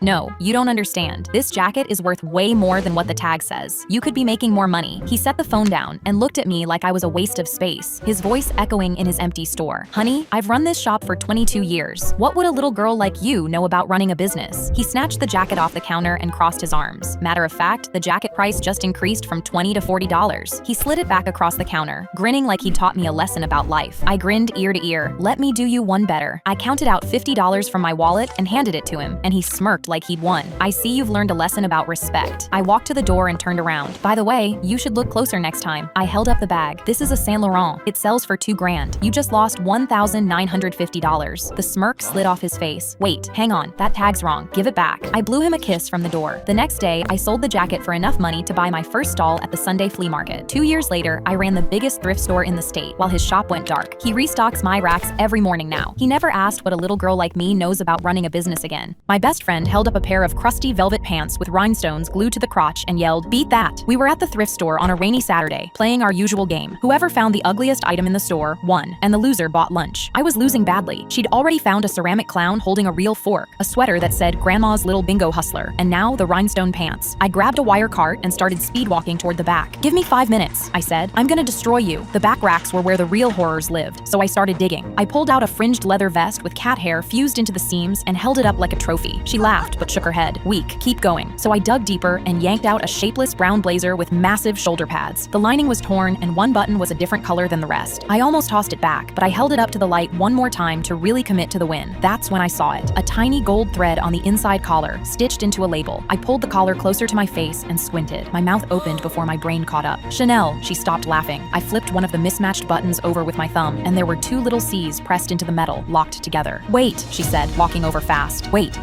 let me see that. She pulled out her phone and started typing while I stood there holding the blazer like it might bite me. Her eyes got huge. This is a vintage Chanel boucle. Are you kidding me right now? She turned the screen toward me and I saw the listing. $4,000. The tag stapled to the sleeve said $6. I looked down at the torn lining and the wrong colored button and started laughing. The ugliest blazer in the store is worth $4,000. She looked at me, then looked at the rhinestone pants still hanging on the rack. She grabbed them and threw them in my cart. You're still buying lunch. My foster mom carried out a 3-tier birthday cake and cut me a massive slice in front of everyone. Eat up, birthday girl. I lifted the plate and smelled it immediately. Almonds. I can't eat this. It has nuts in it and I'm allergic. Her smile stayed on her face, but her eyes went cold. You're going to eat this cake because I made it for you. I tried to explain, but she cut me off. You're not allergic. You're just trying to get attention because that's what foster kids do. Everyone went silent and stared at me, waiting to see what I would do next. I put the plate down on the table. My allergy is highlighted in all of my paperwork. She threw up her hands. I threw you this nice party and you want to stand there and embarrass me in front of our guests? I laughed. You threw this party for you, not me. This is all just so you can post on social media about what a great foster mom you are. The yard went quiet and she started shaking with anger. I took you in when nobody else wanted you, so you need to respect me. You only took me in so people would think you were a good person. She got in my face and lowered her voice. Be grateful I took you in at all, considering how worthless you are. I decided right then I was going to show her how grateful I was. I pulled out my phone and called 911. I need an ambulance. My foster mom is forcing me to eat a cake I'm allergic to. I hung up and smiled sweetly at my foster mom. Then I picked up my fork and took a massive bite of the cake. You suck, but you make a good cake at least. My throat started swelling and everything went muffled. My foster mom stomped her foot. Stop it, you're ruining my party. I heard sirens and the paramedics pushed through the chaos and jabbed an EpiPen into my thigh. A CPS worker came that night and when they saw my allergy was on all the documents my foster mom had signed, they took me and her license away so she would never be allowed to foster again. Tommy slithered across our lunch table with his mouth wide open to eat everyone's leftovers, and the whole cafeteria chanted. As always, I had my phone out recording, and someone nudged my elbow. I remember 6 months ago when you first dared him to act like Pac-Man, but why does he still do it? I shrugged, because at the time I didn't know or care why, I just knew it was funny and got me thousands of views. By April, kids started saving their food scraps on plates and leaving it out for him to swallow because they wanted to be part of it. Somebody tossed a roll on the floor to test if he'd eat it, and he put it in his pocket. Pac-Man doesn't eat floor dots directly off the floor. That same week, I was sitting in the cafeteria when I saw one of my videos hit 1 million views, and kids from other grades poked my shoulder to ask if I was the girl with the Pac-Man videos. I nodded with pride, feeling like I'd invented him, completely oblivious to what was really going on. And in the week before summer break, the cafeteria was nearly empty, and Tommy still did the entire bit, crawling past rows of empty seats with nobody filming and nobody chanting. I scratched my head in confusion. Why was he performing with no audience? I knew something darker was going on. So that day, I skipped volleyball and followed him after school, my heart beating harder with every block. I watched him stop at the elementary school gate, where a little girl in a pink puffer coat was waiting at the fence. Tommy knelt down and unzipped the backpack, and my hand went over my mouth. Inside was all the food that the cafeteria left behind, wrapped in napkins, folded into neat portions. He passed one through the fence, and she tore it open before he'd even let go. Did you get extra? Mom's working late again, and we're out of money. I gasped as I realized the truth. It was never just a dare or a dumb game to him. He was using the game as a cover to feed his little sister off our leftovers. I immediately took my phone out and deleted every video, and I promised myself I'd never post him again. The cafeteria still chants nom nom nom every afternoon, thinking it's the funniest bit in school. I just make sure the best dots are always on my table. My brother was at work when I called him about grandma's lasagna recipe. Both our grandmothers died before we were born. The man pointing a gun at my head didn't know that. I steadied my hand and kept the phone against my ear. The clock on the microwave said 2:15, and my brother got off work at 3. Hey, I was just thinking about grandma's lasagna. Do you remember it? My brother went quiet for half a second, then answered like nothing was wrong. Oh yeah, grandma's lasagna. What made you think of it? Our mom drilled codes into us for years. I called her crazy to her face for it. I was thinking about making it for Uncle Roy. You know how he loves it up at the cabin. Trace the call. My brother caught it without missing a beat. Yeah, the cabin. How's the weather out there? Where are you? Oh, you know. Hey, did you hear about Cousin Bea's wedding? I don't know where I am. The second man walked in from the back room. Who are you talking to? He barked. I held the phone up. Just my brother, catching up. Put it on speaker. My thumb was shaking when I hit the speaker button. Say hi to my friend. My brother said hi, then asked if mom ever found the dog that got out last week. Can you get away? No, still looking. I scanned the room for anything to give him. No window, no mail on the counter, no sign of what town I was in. The first man checked his watch. 5 more minutes. 5 minutes wasn't enough, and I needed to give my brother something real. I thought back to the drive, a green exit sign, a collapsing red barn. Remember that time we went to the place with the red barn? The one off exit 34? We never went anywhere with a red barn. The first man checked his watch again. Wrap it up. I made my voice as casual as I could. Wait, I have to tell him about Mom's birthday party. It's at 3, right? Or was it 4? My brother answered fast. It's at 3. Don't be late. Then I stalled, asking what he was bringing, asking if Aunt Linda was coming, giving him every second I could until the gun barrel touched my temple and the line went dead. He pulled up at 2:52, 15 years old, no license. He'd dropped everything mid-shift the second he heard the word lasagna, taken our mom's car, and driven 25 minutes to a farm off exit 34 because his sister asked about a 3 o'clock party. Mom was never crazy. The police broke through the door at 2:58, and they had me in the ambulance by 3. At the hospital, I grabbed his hand. I knew you'd come. I just had to stay alive until 3. He squeezed back. I ran every red light between here and the highway. Me and my dad were sitting in the kitchen when all the lights in the house turned off. I took my dad's hand. Dad, did you miss the electric bill again? He sighed and took out papers to sign up for the fishing crew again. It's not just the electric bill, sweetie. We're behind on everything. If I don't make money this winter, the bank will take the house. I grabbed the pen and signed myself up instead. You can't go out there. You're 70. You'll die. He pushed himself up on his cane. Absolutely not. The water is dangerous and isn't fit for a little girl like you. I scoffed, already pulling on an old yellow rain jacket from the hook. For some reason, his face went white when he saw what I'd grabbed, but I wasn't paying attention to that. I just walked out, getting ready to prove him wrong. When I got to the dock, the captain looked me up and down and laughed. A little girl like you wants to fish? You'll be crying by Thursday. I shoved past him and got on the boat anyway. Every night, my dad would insist on calling me just to hear me breathe and know I was still alive. I'd roll my eyes and think he was crazy. Until the 9th day, when the sky turned black and the waves climbed higher than the boat, because a wall of water crashed over the side and swept the man next to me off his feet, sliding him straight toward the open ocean. But I lunged and caught his collar, and his weight dragged me halfway over the rail before I jammed my boot under the bar and held on. 2 men hauled us both back. The captain stared at me through the rain. Get below, Mara. It was the first time he'd ever called me by my name instead of little girl. We came back with the boat sitting low, packed so full of fish that my cut from the season covered everything we owed with money left over. I walked into the house and dropped the soaked yellow jacket on the kitchen floor, too worn out to hang it up. I smirked. Told you I'd survive the water, Dad. What were you so worried about? Dad lunged off his chair and caught it before it touched the ground. His wrinkled hands shook as he held it up, and he pressed it to his face and breathed it in. This was your mom's. He sat down slowly. The sea took her 8 years ago. I couldn't stand in this kitchen one more winter and watch it take you too. He wasn't underestimating me. He was scared. Now every winter he drives me to the docks and waits in the truck while I pull Mom's jacket off the hook and head out on the water for the both of them. I came home and saw my 3 kids covered in bed sheets running around a mattress on the floor that had a packet of pancake mix sitting on top of it, and there were white candles lit everywhere. I immediately froze. What the hell is all this? My oldest was gripping a spatula without smiling. We're making a time machine. I rolled my eyes. What time are you trying to go back to? Before you got homework? The baby twisted around in the jump rope she was holding. No, we want to go back in time to when you were happy. I frowned. Huh? The middle one nodded like it was obvious. Yeah, before Daddy left. Back then, you used to smile all the time. Nothing made you mad. My oldest pointed the spatula straight at me. We want to go back to the morning you burned the pancakes and danced around the kitchen with this spatula. You couldn't stop laughing. All 3 of them stood there, dead serious. I nervously grabbed the 4th bedsheet they'd left folded on the couch and covered myself with it. Okay, let's do it. Nothing could have prepared me for what happened next. My oldest counted down from 10, and we all started running around, trying not to bump into each other. When he hit 0, I took the spatula out of his hand and held it up like a microphone, the way I used to, and I laughed. It came out before I could stop it, the first real one I'd had since their dad packed his car and left. My youngest went still and grabbed her brother's sleeve. It worked. My daughter Gwen was 11 when she showed me pictures of solar panels and said, "I'm going to build one on our roof, Mommy." I laughed and ruffled her hair. That's nice, honey, but you're too young to know how to build a solar panel. Her face changed into a serious look, and she locked herself in my room. That night, I caught her at my computer researching solar panels with hand-drawn blueprints on the table. I rolled my eyes and said, "Gwen, stop this. You'll only be sad when it fails." But she shook her head and pointed at one of her sketches. "I've worked it all out, Mom. We just need to mount a 400-watt monocrystalline solar panel on the south side of our roof. That should be easy." She started showing me her workings of kilowatt hours, efficiency ratings, and peak sun times. "We can cut electricity bills by 80%, Mom." Her eyes were filled with excitement, but I shook my head and said, "No, Gwen. Kids your age can't do stuff like this." She smiled and replied, "Of course they can. Look." Then she clicked onto a different browser. "I already ordered all the tools I need, Mom." My eyes went wide, and then she said, "I also used your card for it." Gwen took out her wallet and gave me all her cash she'd saved up. "Keep the change." When her tools arrived, she went outside and started drawing chalk outlines on our roof. I tried really hard to stop her because I truly didn't want to see her get crushed when her solar panel didn't work. But she just looked me in the eyes and replied, "Go get my protractor. I need to be sure I got the angle just right." Within a week, week, I'd told Gwen no 100 times, but she was still on our roof installing the solar panel, so I decided I'd had enough. I grabbed all her blueprints from the garage and started walking to the bin with them. I was going to throw them out. That's when Gwen rounded the corner, sweating and dirty with her hands blistered, but she was smiling. "It's done, Mommy," I scoffed, but then she brought me outside and my jaw dropped. It was a full-on solar panel. Gwen smiled. "Told you kids my age could do it." I turned off the light switch inside and the room stayed lit up. Gwen's panel worked and I stood there with my hands shaking, feeling like the worst mother in the world. I told Gwen she couldn't do it 1,000 times, and she still proved me wrong. I asked her why she tried, even after I kept telling her she couldn't do it. She replied, "Because if I try, the worst that can happen is I fail. If I don't try, I fail automatically. So what's the point in not trying?" A rich kid named Preston kicked my bag of dog food across the parking lot and pointed to the stray eating from it. "All stray dogs are worthless." I knelt and scooped what I could back into the bag, because I'd spent 6 months behind the strip mall earning that stray's trust, one handful at a time. Her name was Sylvie, and I'd even taught her hand signals because shouting made her flinch. Preston yanked his purebred closer by the leash it was already straining against. Now that's a real dog. I bought him for $4,000 and he's set to win the county pet showcase on Saturday. He strutted off with his champion dragging him sideways, while my girl sat pressed against my leg, dead calm. I scratched her ears and told her, "We're going to that competition, Sylvie." The field outside the show tent was pure mud when we walked in. Preston dragged his chair next to mine so I wouldn't miss a joke. "They let gutter dogs in here now? Somebody should count the trophies after." My face went hot, but Sylvie leaned into my leg and calmed me down. Preston's turn came, and he strutted to the ring, bragging his bloodline had more champions than the whole county. He unclipped the leash, puffed out his chest, and commanded, "Heel." The dog smiled and bolted at full speed. It slipped between two handlers, ripped the tablecloth off the treat table, and dragged it across the tent, treats spraying everywhere. The trophy table crashed over, and the judges scattered in every direction. Preston chased his dog in circles, red-faced, screaming its name, but it never turned its head. I felt Sylvie's muscles bunched under my palm, and her front paws came off the mat, so I dropped my hand flat in front of her nose, and she sank back down, trembling, her eyes still locked on the loose dog. A judge stopped in front of us, out of breath, a muddy paw print on his clipboard. "Does your dog actually do anything useful?" I stood up from my chair and said, "Watch." One flick of 2 fingers, and Sylvie shot off the mat without a sound. She cut the loose dog off at the corner, walked it back across the tent, and sat on its leash until Preston grabbed the handle. The whole tent went silent. The head judge knelt down in front of her. "How is a street dog trained like this?" People kept calling her worthless. I just never gave up on her. They pinned the blue ribbon to her collar and declared her the winner. Preston yanked his $4,000 champion toward the exit, and it bolted again, dragging him face first through the mud. Sylvie watched as he was dragged and lowered her head, while I reached over and scratched her ears. Good girl. I was laying out towels for my home birth when my front door flew open and 3 masked men pointed guns straight at me. "Where's the money and jewelry? Now!" My hands flew to my belly. "Please, I'm about to have a baby. Don't hurt us." My body started shaking, so I started taking deep breaths because my doctor had warned me too much stress during labor could kill us both. But my body only shook harder because this baby was all I had in the world, and I couldn't afford a hospital visit. So I held my belly tight and prayed we'd both make it out alive. Then the doorbell rang, and my midwife stepped inside for the delivery, freezing the second she saw the men with guns. One of the men spun and fired a shot right past her head, and she dropped to the floor screaming. The bang tore through me, and a warm gush ran down my leg. The stress forced me into labor, the exact thing my doctor said could kill us. I panicked as the men tore through my house, ripping out drawers and stuffing my expensive jewelry into bags, while the first contraction folded me in half. The midwife crawled to the door and dialed 911, then looked back at me with tears in her eyes. "I'm sorry, I have kids at home." Then she crawled out the front door. I was alone on the floor, gripping my belly, when sirens screamed in the distance and the men bolted out the back. Another contraction ripped through me, and I forced myself up, stumbling out the front door. A paramedic caught me before I hit the ground. "Ma'am, the baby's coming now. We need to act quick." They rushed me onto a stretcher, and as the doors slammed shut, all I could think was that the stress was killing my baby. They rushed me into the emergency room, doctors shouting as they told me to push. I pushed and screamed until I felt him leave my body, and the room went silent. The doctor lifted my son, and her face froze. I screamed, "What? What's wrong?" He wasn't crying, and my heart stopped. But then, a tiny wail broke the silence, and I burst into tears. The doctor turned to me, still shaken. His cord was wrapped around his neck. "If you'd given birth at home, you both would have died. The robbers took everything I had that night, but they're the only reason I'm holding my son." They got on stage and started singing karaoke, but when I heard the opening melody, I instantly freaked out. It sounded exactly like the song I'd written 10 years ago, the song that only I knew. The singer was staring directly at me like they were taunting me, but their hood was up and shadows covered their face so I couldn't see them. The singer pointed at me, and my friends looked at the stage with horrified expressions. I stood up and bolted out of the bar, clutching the table knife in my hand in case they followed me, and I needed to protect myself. But when I opened the door, the bouncer stopped me and asked why I had jumped off the stage. I looked down at my hand and saw the microphone in my palm, and the bouncer pulled up footage of me singing my song on stage, then suddenly pointing at air before screaming and running out. The chair I had sat in was empty the entire time. A man sprinted up behind us and tore my purse off my arm, and in response, my 5-year-old son turned to smile at him. My face drained of color, and before I could do anything, he waved and called out, "Hello, sir. Do you need money?" I spun around to see the man's face face, my heart slamming into my ribs. "Shut your mouth, kid," the man spat, and I reached for my son's sleeve, but he was already stepping towards him. "Sorry, sir, I didn't mean to bother you." He tipped his head back to look at the stranger twice his size. "But how much money do you need?" The man's hand froze and his mouth opened, but nothing came out. My son pointed at the man's bare forearms. "You've got goosebumps. How long have you been out here for?" He peeled off his tiny dinosaur coat and held it up. "You should take this." I locked eyes with the man, and for a second he didn't move. He dropped to one knee in front of my son, and my purse slid out of his hands onto the sidewalk while tears streamed down his face. "I've been out here 3 years, and nobody's ever treated me like a person. Not once." The man who'd tried to rob me was now on his knees, crying over my son's coat. He took my hand in both of his and pressed his lips to it. "I'm sorry, ma'am. Can I buy you dinner?" He turned to my son. "Both of you." I nodded, still not sure what to think, and my son hugged his leg. "Yay, thank you. You're so nice." An hour later, the 3 of us were crammed into a diner booth, and he counted out a fistful of crumpled dollar bills to pay for our pancakes while my son told him all about dinosaurs. My 7-year-old son was playing with his Bop It toy from the yard sale. "Twist it!" He twisted it, and I laughed until it said, "Take a $100 bill out of your mom's purse. Steal it." I rubbed my eyes in shock. Why was a toy telling my son to steal? My son came running into the kitchen and reached his hand into my purse. "Dean, what the hell was that?" Dean took out the $100 bill and shrugged. "It's just a game, mommy." I grabbed the toy out of his hand and bopped it in the middle. It spoke again. "Now bring the money to 45th Street. Come alone. Do not tell your mom. Bring it." Dean tugged my sleeve. "Mom, pretend you didn't hear that. I don't want to lose the game." I grabbed my keys because we were going to find out exactly who was behind this. "Then let's go win, baby. I'll drive you." We got in the car, and when I pulled onto 45th Street, there was a line of kids clutching Bop Its and fistfuls of bills. My eyes widened because I realized they'd all been scammed just like my son. We got out to follow the line, and my grip tightened on Dean's shoulder because it led straight to the same yard sale we'd bought the Bop It from. I pulled my son behind a truck and dialed 911 while the man patted a kid on the head as he took his money. "Good job, buddy. You won the game. Come back at the same time next week." When 2 squad cars rolled up, the man raised both hands with a big, friendly smile. "Officers, it's a yard sale. Kids love toys." Then a cop lifted the garage door behind him, and there it was, a whole wall of Bop Its that had been taken apart, sitting beside stacks of cash. He'd been rigging the toys with speakers before he sold them, so every kid who bought one got tricked into giving him money. They cuffed him against his own folding table. Dean tugged my sleeve, and the 100 bill was still crumpled in his fist. "Mom, did I lose the game?" I kissed his head. "No, baby, you ended it." My mother-in-law Mary walked across the country club holding a pink mocktail and announced to her bridge group, "Girls, look at the pretty little drink I made for our trashy mama-to-be." I forced a smile and took the glass while her friends laughed. A platter of mango tarts passed by, and Mary waved it off loudly. "Absolutely not. You know my mango allergy has me swelling up like a balloon." I took a sip and tasted something sharp under the sweet, so I stood up and held the glass under my nose. "Mary, there's straight wine in this." She rolled her eyes at her friends like I was embarrassing her. "Oh, please, honey. One little sip is not going to hurt you. My generation drank martinis the whole way through." I started cramping in the car, and my husband Mark screamed at his mom on speakerphone, but she just sighed. "Mark, she is doing this for attention. She always makes everything about her." I spent 2 days in the hospital watching the family group chat fill up with Mary's voice notes about how I faked the wine to steal her spotlight. Then she sent a $100 gift card with a text that said, "Buy something nice for the baby, sweetie. No hard feelings." Mark read it over my shoulder and threw his phone against the wall. "We're throwing the gender reveal ourselves, and she's coming whether she likes it or not." I nodded slowly. "Then I'm making her a drink." He went quiet for a long second, then said, "I'll order the cake." The morning of the reveal, I stood at my counter with a jar of mango puree and a pitcher of strawberry lemonade, stirring until the color was perfect, while Mark watched from the doorway and said nothing. Mary walked into the reveal, acting like the hospital never happened, so I walked up with Mark and poured her a tall glass. "I made your favorite, Mom. I really want us to start over." She glanced at the bridge group and took it with both hands. "Oh, honey, that is so thoughtful of you." She drank half of it in front of her friends, and I waited until she lowered the glass. "I blended it fresh this morning. Strawberry mango." Her face stopped, and she touched her lips. "My lips are tingling." Then she grabbed her throat and stumbled into the cake table, taking the whole thing down with her. "She poisoned me. I'm swelling. Somebody call an ambulance." The bridge group froze, and one of them dropped her glass, but nobody ran for help because there was nothing to see, no swelling, no blotches, just Mary in the ruins of the cake, screaming about a reaction her body wasn't having. I pulled the sealed jar of mango puree from under the drink table and set it in front of her. "There's no mango in it, Mary. It's just lemonade." She'd spent a week telling the whole family I faked it for attention, and her entire bridge group just watched her fake it for real. I knelt down in front of her and gave her a tight little smile. "Oh, please, Mom. One little sip is not going to hurt you." I walked into the animal sanctuary and instantly saw a teenage guy jabbing a fox hard in the face with a long wooden stick. The fox was cowering in the corner and whimpering, but the kid laughed and continued hurting it. My face went red, and I instantly stormed over, because this was the fox I found half dead on the side of the road 6 months ago and nursed her back to life. Poppy's never bitten anyone and used to run and hide from everything, and now this kid was torturing her. I told him to stop, but he smirked. "What are you gonna do about it?" and kept jabbing. "This fox is even uglier than my dog." Poppy cowered harder as he continued to hit her. "It's not not even fighting back, just like my dog used to. I physically shoved him away and knelt down at the enclosure. Poppy girl, it's okay, it's me. The kid's face twisted, but then he saw a squirrel. Whatever, I'll go poke that instead. He ran off, and Poppy slowly crept over to me, dragging her tail along the floor. She licked my hand as I pet her and began wagging her tail again, and I decided to get some boiled chicken from my car, exactly like I used to when nursing her to health. But when I came back, the same guy was at Poppy's enclosure again, jabbing even harder. She was in the corner, trying to shield herself because her face now had blood on it, and I just couldn't hold it. I stormed over and grabbed the stick, but that's when he shoved me to the ground. I cried out in pain as my back hit the hard path, and he took the stick back. He smirked, but as soon as he turned around, Poppy was at the enclosure fence. She got her head through the gap and bit his arm as hard as she could, digging in and not letting go. He screamed and tried hitting her with the stick, but she only clamped down harder. He began crying, and I finally yelled, "Poppy, stop!" She immediately let go, and as he ran away, holding his limp arm that would never work again, I gave Poppy her chicken and petted her head. Good girl. Poppy never defended herself, but she defended me. I woke up covered in itchy red spots, and I froze. It was chickenpox. I stroked my chin because I needed a way to cover them. Otherwise, Mom wouldn't let me go to Ava's playdate. I tiptoed into her bathroom and caked her foundation over every spot I could reach. It looked a little orange on me, but I figured it had to be good enough to convince her. But when Mom knocked an hour later, her palm hit my forehead the second the door opened. "You're burning up, baby, and your color's wrong." I hugged my backpack. "Nope, I'm fine, Mom. You're being dramatic. Let's get going." She grabbed her big work bag and carried me into the car instead. "We're going to urgent care first. It's the one I work at, so I know they're nice people." I nervously kicked my feet against the chair in front of me because I had no idea what the doctor was going to say. When we got there, the intake nurse waved us in. "Morning, Fiona." She pressed 2 fingers along my belly, hit a spot under my waistband, and I flinched. The color drained from his face. "I think it might be appendicitis. We're going to run some tests, and if they come out positive, we're going to cut her open and perform surgery straight away." I completely froze, and the doctor drew a dotted line curve around my belly button where she was planning to cut me open. I jumped out of my seat. "No, no, look!" I pulled up my sleeve and wiped it against the pillow to get rid of the makeup. "It's chickenpox. I covered it with your makeup for Ava's playdate. Please don't cut me open." Mom sat on the edge of my bed and smiled. "Finally, took you long enough." I tilted my head in confusion, and she explained, "Baby, you were orange in your doorway, in my foundation. There was never any surgery. I just wanted to teach you a lesson." I gasped because I thought I'd been tricking my mom all morning, when really, she'd been the one letting me. "So, can I still go to Ava's?" Mom turned her phone around to show me a photo of Ava in bed, covered in the same spots as me. "Her mom called yesterday, sweetheart. There was never a playdate either. Don't lie to me again." She reached into the work bag and set the pink calamine medicine bottle for chickenpox on my blanket, packed before we ever left the house. I stuck my tongue out against the frozen metal pole to show my friend wouldn't stick, but when I tried to pull it back, I couldn't. My heart sank, and my friend instantly started laughing. I screamed, "I's not honey, hell me!" But when she tried yanking me back, my tongue stayed frozen on the pole. I began panicking because I couldn't let anyone see me like this, and that's when my friend got an idea. She pulled out her thermos of hot tea and started pouring it over my tongue. I screamed in pain immediately, and she stopped, but my tongue stayed frozen, and my scream was so loud a crowd had now gathered around me. People were shouting ideas and filming, and someone called the fire department. I stood there crying, still frozen to a pole. A fire truck soon pulled up, and the firefighters circled me, trying to figure out what to do. One of them hooked a chain around the pole and attached it to their truck, and my whole body went cold with fear. I shook my head no, but the driver hit the gas. The entire pole ripped clean out of the ground, and I fell backwards with it, but my tongue was still somehow frozen to the metal. I lay in the snow with a pole attached to my face, but that's when my dad stepped out in his slippers. He looked around, muttered "morons" to himself, and crouched down next to me. "Just cup your hands around your tongue." I wrapped my gloved hands around my tongue, and within seconds, the trapped heat melted the ice right off. I stuck my numb tongue back in my mouth and stared at the dozens of people, the firefighters, and the pole on the ground. A woman stormed over while I was pushing my son David on the swing and told me, "Get away from that child. Where are his real parents?" I told her David was my son and took his hand to leave, but she stepped in front of me and blocked my path. "You're not going anywhere with him, you sick woman." I tried to walk around her, but she ripped David's hand out of mine, picked him up, and stepped back. He screamed and reached for me, but she pulled him against her chest and turned away. The whole park stopped and stared. She set David down on the grass behind her and crouched in front of him. "It's okay, sweetie. Tell me where your real mommy is. You're safe now." David sobbed and pointed at me. "That's my mommy. Mommy, please." The woman turned David's face toward her and shook her head. "No, honey. Look at her skin. Now look at your skin." She pointed at his arm. "It's different. She's not your mommy. She took you." David cried harder and tried to push past her, but she held him in place. I went to step around her, but she stood up and shoved me with both hands. I hit the grass hard. She turned to the rest of the park and screamed, "This woman kidnapped a black child. Somebody call the police." Other parents pulled out their phones, and one of them was already on the line with 911. She picked David up against her hip and started carrying him toward her SUV. He kicked and reached for me, but she placed him in her car. I ran towards him, but she smiled at me and got in. Just as she was about to press the accelerator, the cops arrived. They asked what was going on, and she stepped out of her car and said, "She kidnapped a black child. Arrest her." I pulled David's adoption certificate out of my bag bag and handed it to the officer. He read it, looked at the woman, and told her to get my son out of her car right now. She stammered, "But look at them. Their skin is..." He told her she had 5 seconds before she was being arrested for attempted kidnapping of a minor. She went pale and immediately unbuckled David's seatbelt, and he sprinted to me. Then the officer cuffed her anyway. David looked at her with tears still on his face and said, "She's scary." Her face crumpled as she got in the squad car because the child she was protecting now saw her as a monster. My fiance proposed, and I cried tears of joy. But while walking home, a car swerved right at me. I screamed, and my fiance shoved me out of the way. The car slammed into him and drove off, but he flew 60 feet and hit his head on the concrete. In the hospital, doctors told me he'd live, but he had severe brain damage and likely wouldn't even remember my name. I walked into his room and showed him my engagement ring, but he just stared through me with these lifeless eyes. My lip quivered, and then the doctor told me he'd also need to relearn to talk. We walked into the speech therapist's office, and I wasn't sure he'd ever be normal again, but then she told him the rules. "I'm gonna say a word, and you have to say a word similar to it." It took him a few minutes to understand, but then she said, "Cat." He thought for a few minutes and said, "Aminol." I squeezed his hand, and the therapist said, "Water." He replied, "Dink." And when I laughed, he looked at me with this goofy smile like he didn't understand why I was laughing. But then she said, "Happiness." It was a big word, and I didn't expect him to get it because he was just staring ahead blankly. But then he pointed his finger at me. "Happiness. Mia." My jaw dropped. That was my name. And despite everything, he associated it with happiness. I started crying. The therapist shook her head. "No, that's wrong." But my boyfriend kept nodding. "Happiness, Mia." I took his hand and cried tears of joy, knowing no matter what we'll make it. I grabbed my doctor's arm at my 32-week appointment. "There is something seriously wrong with my baby." She smiled and patted my hand. "First time moms always worry, but all of your tests are fine." I went home and started counting kicks in a notebook because my baby's movements felt weaker every day. I called the doctor's office, and a nurse cut me off before I finished. "Ma'am, this is the 3rd time this week. The baby is fine. Please stop calling." I hung up and wrote the date in the notebook anyway. At my next appointment, I begged for an ultrasound, and my doctor sighed. "Insurance will not cover it unless it is medically necessary. The baby is fine." I drove home telling myself maybe she was right, even though my gut was telling me that she wasn't. By 35 weeks, I was seeing floating spots in my vision and had a headache that never stopped. I went to the doctor, and she checked my blood pressure. "It's a little high, but nothing serious." I'd been reading about blood pressure that climbs high enough to kill the mother and the baby both, and I asked her straight out if that's what this was. She actually laughed. "Not even close." At 36 weeks, my baby barely moved all day, and I called the office sobbing. The nurse sounded annoyed. "If you felt any movement at all, she is fine." I asked for my doctor to call me back, but she never did. That night, I didn't feel my daughter move for hours, so I put both hands on my belly, pressed, and waited. Nothing. I felt my heart sink and ran to my husband. "Take me to the hospital right now." He asked if I wanted to call the doctor first. "No, I am done asking for permission to save my baby's life." As soon as we got to the hospital, the ER nurse hooked me up to monitors that showed the baby's heart rate was dropping. Someone took my blood pressure, 180/110. A doctor rushed in. "How long have you had these symptoms?" I started crying. 3 weeks. My doctor said I was just anxious. He shook his head. "You have preeclampsia. We need to deliver this baby right now." As they wheeled me into surgery, he squeezed my hand. "If you'd waited until morning, you'd have lost her. Maybe both of you." My daughter spent 2 weeks in the NICU. I keep the kick count notebook in her baby box, and the last page is the night I stopped asking permission to protect her. My boyfriend's phone lit up on the nightstand with a Tinder notification, and when I opened the app, I saw his bio said he was single and looking for something real. Before I could keep snooping, I heard his footsteps outside our bedroom, so I put his phone down and acted normal when he walked in. He told me he was heading to work, so I kissed him goodbye and said I love you, but I was already planning how to get him back. When the front door closed, I downloaded Tinder and made a fake profile using my friend Carly's photos. I swiped until his face came up, and the second we matched, he texted me, "Do you believe in love at first swipe?" I gagged, but typed back a winky face, and we texted for hours. And so he came home with a grin on his face, then sent Carly a message about how the two of them had this incredible connection he hadn't felt in years, all while I was sitting next to him on the couch. I kept my cool and didn't say anything, but after 4 days, I texted him as Carly, asking when we were going to meet. "How about coffee this afternoon?" he asked, and so I suggested a place across town, and drove there when it was time for our date. I parked across the street, and he showed up 10 minutes early, but I let him sit there for 20 before texting him, "I just saw you through the window, and you're way uglier than I expected. I have standards, so I'm leaving." His phone lit up, and I watched his face collapse as he read the message, and then he went to his car and cried for 15 minutes before driving home. I beat him home, and he walked in with red eyes and dragged himself to the bedroom. I smiled, then followed him in and sat on the bed. "We need to break up. I'm not attracted to you anymore." Tears formed in his eyes. "You can't just say that out of nowhere," he cried. "I'm sorry, but I'm not attracted to you, and that's not going to change." He sobbed harder, and I said, "You should probably start looking for a new place."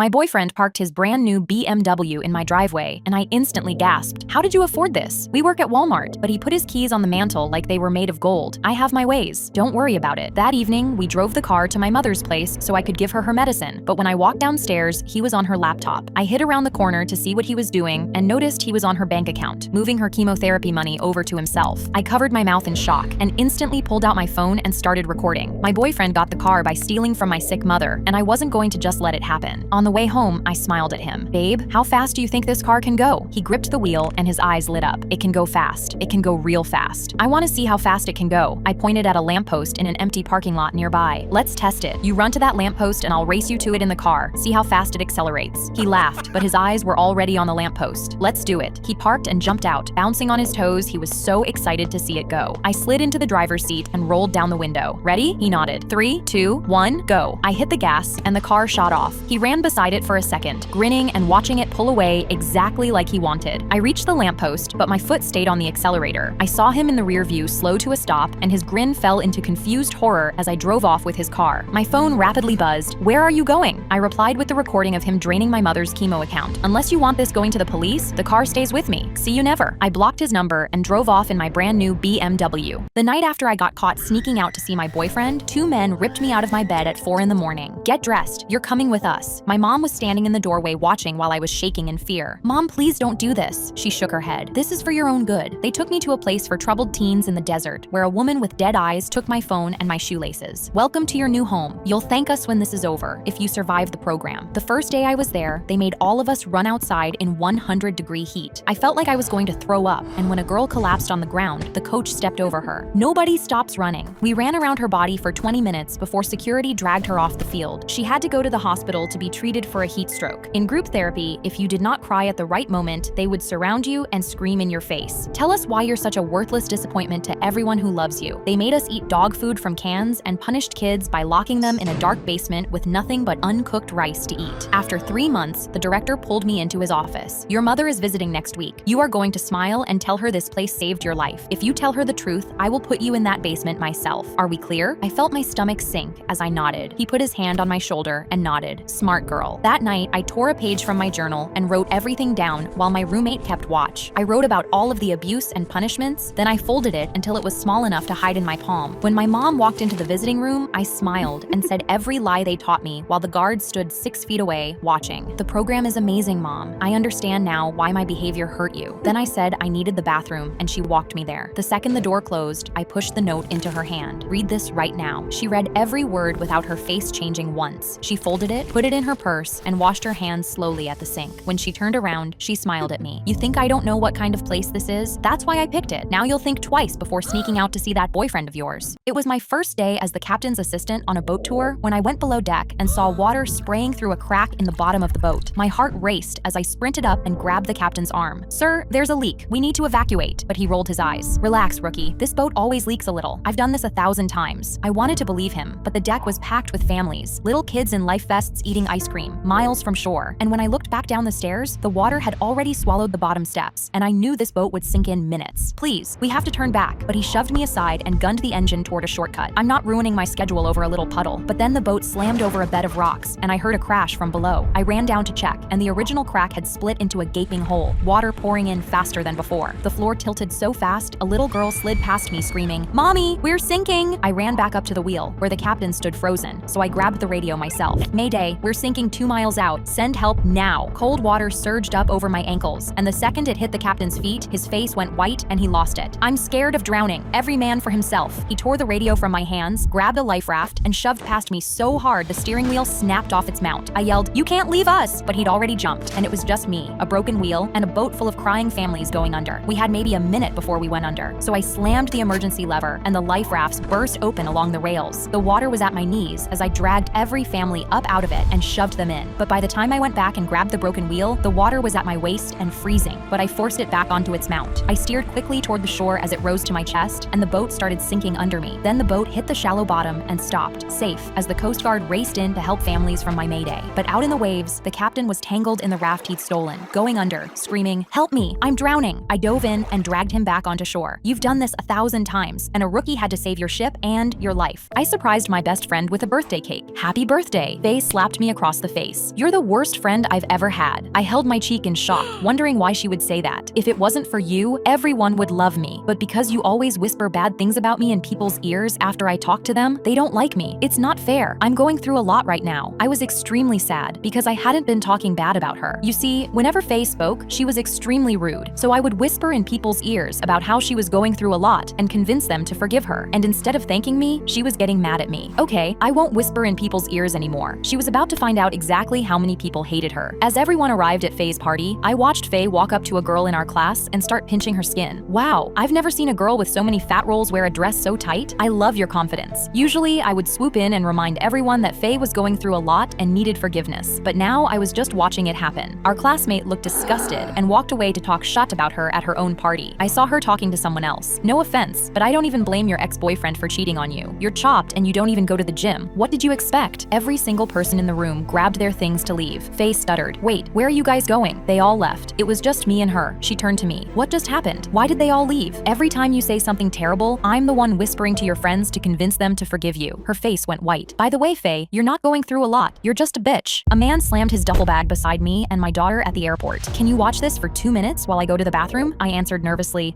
Sure. He interrupted and said, great, thanks. And I watched him walk away so fast, he became a tiny dot in the distance. I slowly picked up the bag to put on the chair, and it was so heavy that my shoulder immediately started hurting. My daughter poked me, what's inside, mommy? And I stopped myself from opening and said, we don't open other people's things. But after 20 minutes, he still hadn't come back, and that's when the bag started vibrating. I couldn't help myself, and I leaned in closer to hear, and it was obvious that it was a phone. That's when the airport lady tapped her microphone. Final call for the flight to Denver. My daughter pulled me towards the gate. We have to go, mommy. I couldn't take it anymore, and I unzipped the bag. I slowly reached my hand in and saw a child's shoe, a roll of gray duct tape, and the phone. My hand shook as I picked it up and saw it was unlocked and opened on the Photos app. On the screen was a photo of a little girl. An awful gut feeling washed over me, and I still couldn't figure out what was going on. But that's when my daughter started smiling ear to ear. Mommy, look, that's the same girl as the girl on my iPad. She showed me her screen, and my heart dropped. It was an Amber Alert for the girl in the photo. I instantly started panicking and screaming for an airport police officer. A swarm of them rushed over, and after I explained what happened, the entire airport instantly went on lockdown. A few minutes later, another officer came around the corner, holding the hand of a little girl. The officer knelt down in front of me. She's been missing since 6 this morning, and we found her locked in a family bathroom 2 gates down. I always told my daughter we don't open other people's things. I'm glad I didn't listen to myself. The fat kid next door pounded on my door. Have you seen my chocolate bar? I opened up and he was already red in the face, jabbing a finger at my chest. My Hershey's cookies and cream bar, the big white one. Someone ate it. I shrugged. I haven't seen it. He immediately spun around and roared down the whole street. Whoever ate my chocolate is dead. You hear me? Dead. Everyone on the street froze because we all knew whoever ate it was screwed. He crossed his arms. Fine, I'll just have to find the criminal myself. He stormed into his house and came back outside with a remote-controlled drone and a roll of duct tape. More people gathered to watch as he started taping himself to the drone. Whoever took it better watch out. I'm coming for you. In seconds, he launched himself into the air, scanning every backyard and screaming that the thief couldn't hide from him. Doors opened all down the street and people ran out waving their own chocolate bars up at him, trying to talk him down. Someone held up a fresh Hershey's and he swatted it clean out of the air. It's not the same. I want mine. But the drone started sputtering under his weight, dipping toward the road while the duct tape started to peel. He looked around frantically. Watch out! He started heading right towards me, and I sprinted so I wouldn't be the one to break his fall. He tumbled to the ground, and when I turned to get a closer look, I saw a corner of white wrapper poking out of his back pocket. Check your back pocket, I shouted up at him. He reached back, yanked out a crushed empty Hershey's wrapper, and went still as the whole street fell silent. I ate it. Whoever ate it was screwed, and it was him. The drone gave one last sputter and pushed him straight into my bush, while his hand still gripped the empty wrapper.